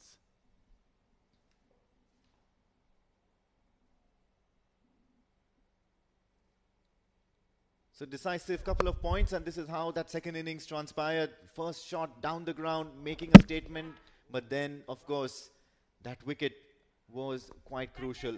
Jitin Kumar Ramanandi too made inroads into that top order, getting Rana Singhe. Mansoor Mazhar scored that first ball boundary, but then after that had to perish. Abdul Rauf was the lone warrior, getting runs at regular intervals, getting boundaries at regular intervals. There were good shots down the ground. When Muzahir Raza came out to bat, it seemed that he would be a little calculative, but then finally perishing to Sagar Parmar as well. Abdul Rauf playing his shots all across towards the leg side, towards the offside. He scored as many as 60. Muzahir Raza was the next wicket down, getting his wicket holding out to Mohammad Nadeem. And then Mehran Khan towards the end providing some fireworks, late fireworks, but then those were considerable nonetheless. Mehran Khan with that last ball 6. Abdul Rauf too had to make his way back. That was some good catching out there in the deep.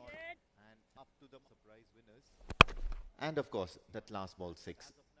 Now it's played. Right then, pretty much sums up the innings of this match number 5. Have a look at that match summary. Junaid Ahmed, Karan Sonavale played a gem of an innings. Quick fire blitzkriegs. India 20 overs, 191 for 6. Amongst the bowlers, most of the bowlers went for a lot of runs. IAS Invincibles, on the other hand, 152 for the loss of 6 wickets. Abdul Rauf Ataullah, the only talking point in that IAS Invincibles batting scorecard, 60 of 43 deliveries. As far as the bowlers are concerned, Jitin Kumar Ramanandi tightened the screws and picked up wickets at regular intervals, and so did Sagar Parmar and Hassan Ali Shah. In the end, Royal Oman Stallions have won this contest by 39 runs.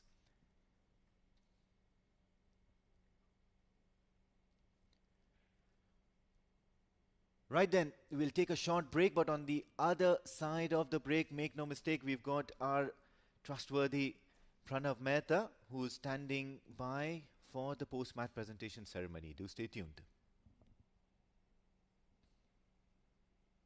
He has timed that one well. Catches the ball straight in. Beautiful ball. Edge of it. Yes, it is.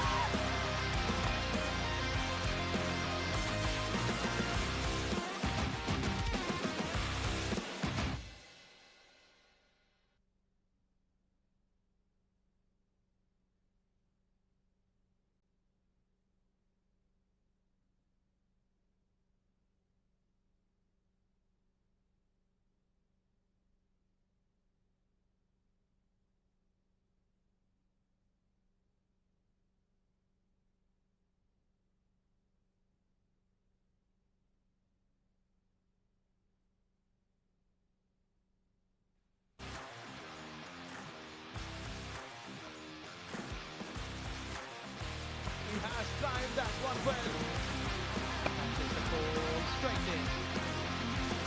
Beautiful ball. Edge of it. Yes, it is.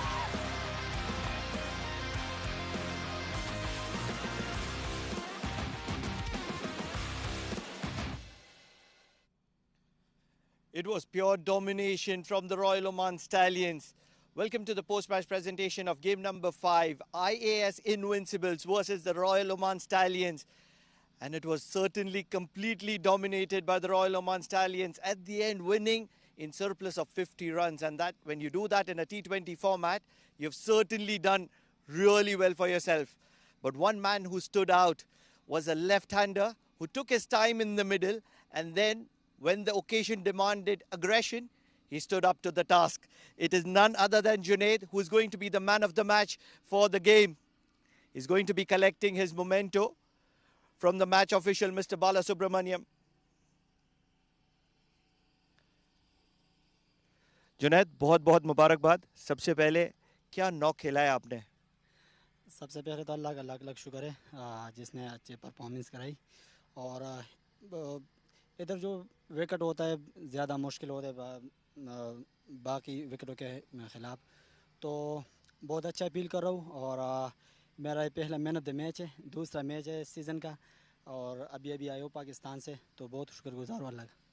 सबसे पहले आपने थोड़ा सा वक्त लिया set होने के लिए, उसके बाद मैसेज क्या था डगआउट से कि अब चलाओ? नहीं, कोच ने ये जो बात कही थी मुझे कि आप सिर्फ गेम चलाना है, सिंगल डबल जब मिलता है आप कर लेना, टाइम लेना, बाद में देख लेंगे, जब ज़रूरत पड़ेगा तो बड़ा हेड भी मार सकते हैं. आखिरी question, man of the match किसको डेडिकेट करना चाहते हैं? ये मैन ऑफ द मैच अपने बड़े भाई को डेडिकेट कर रहा हूँ. ये इधर ही है, मेरा बड़ा भाई है जो मुझे सपोर्ट करे ओमान में, और मैं ये मैन ऑफ द मैच उसको डेडिकेट करूँ. Congratulations. Thank you, sir. Thank you. So that's it from the presentation here. It is Junaid who is the man of the match of game number 5. But stay tuned with us because we have lots more action to offer. Game number 6 coming in really shortly.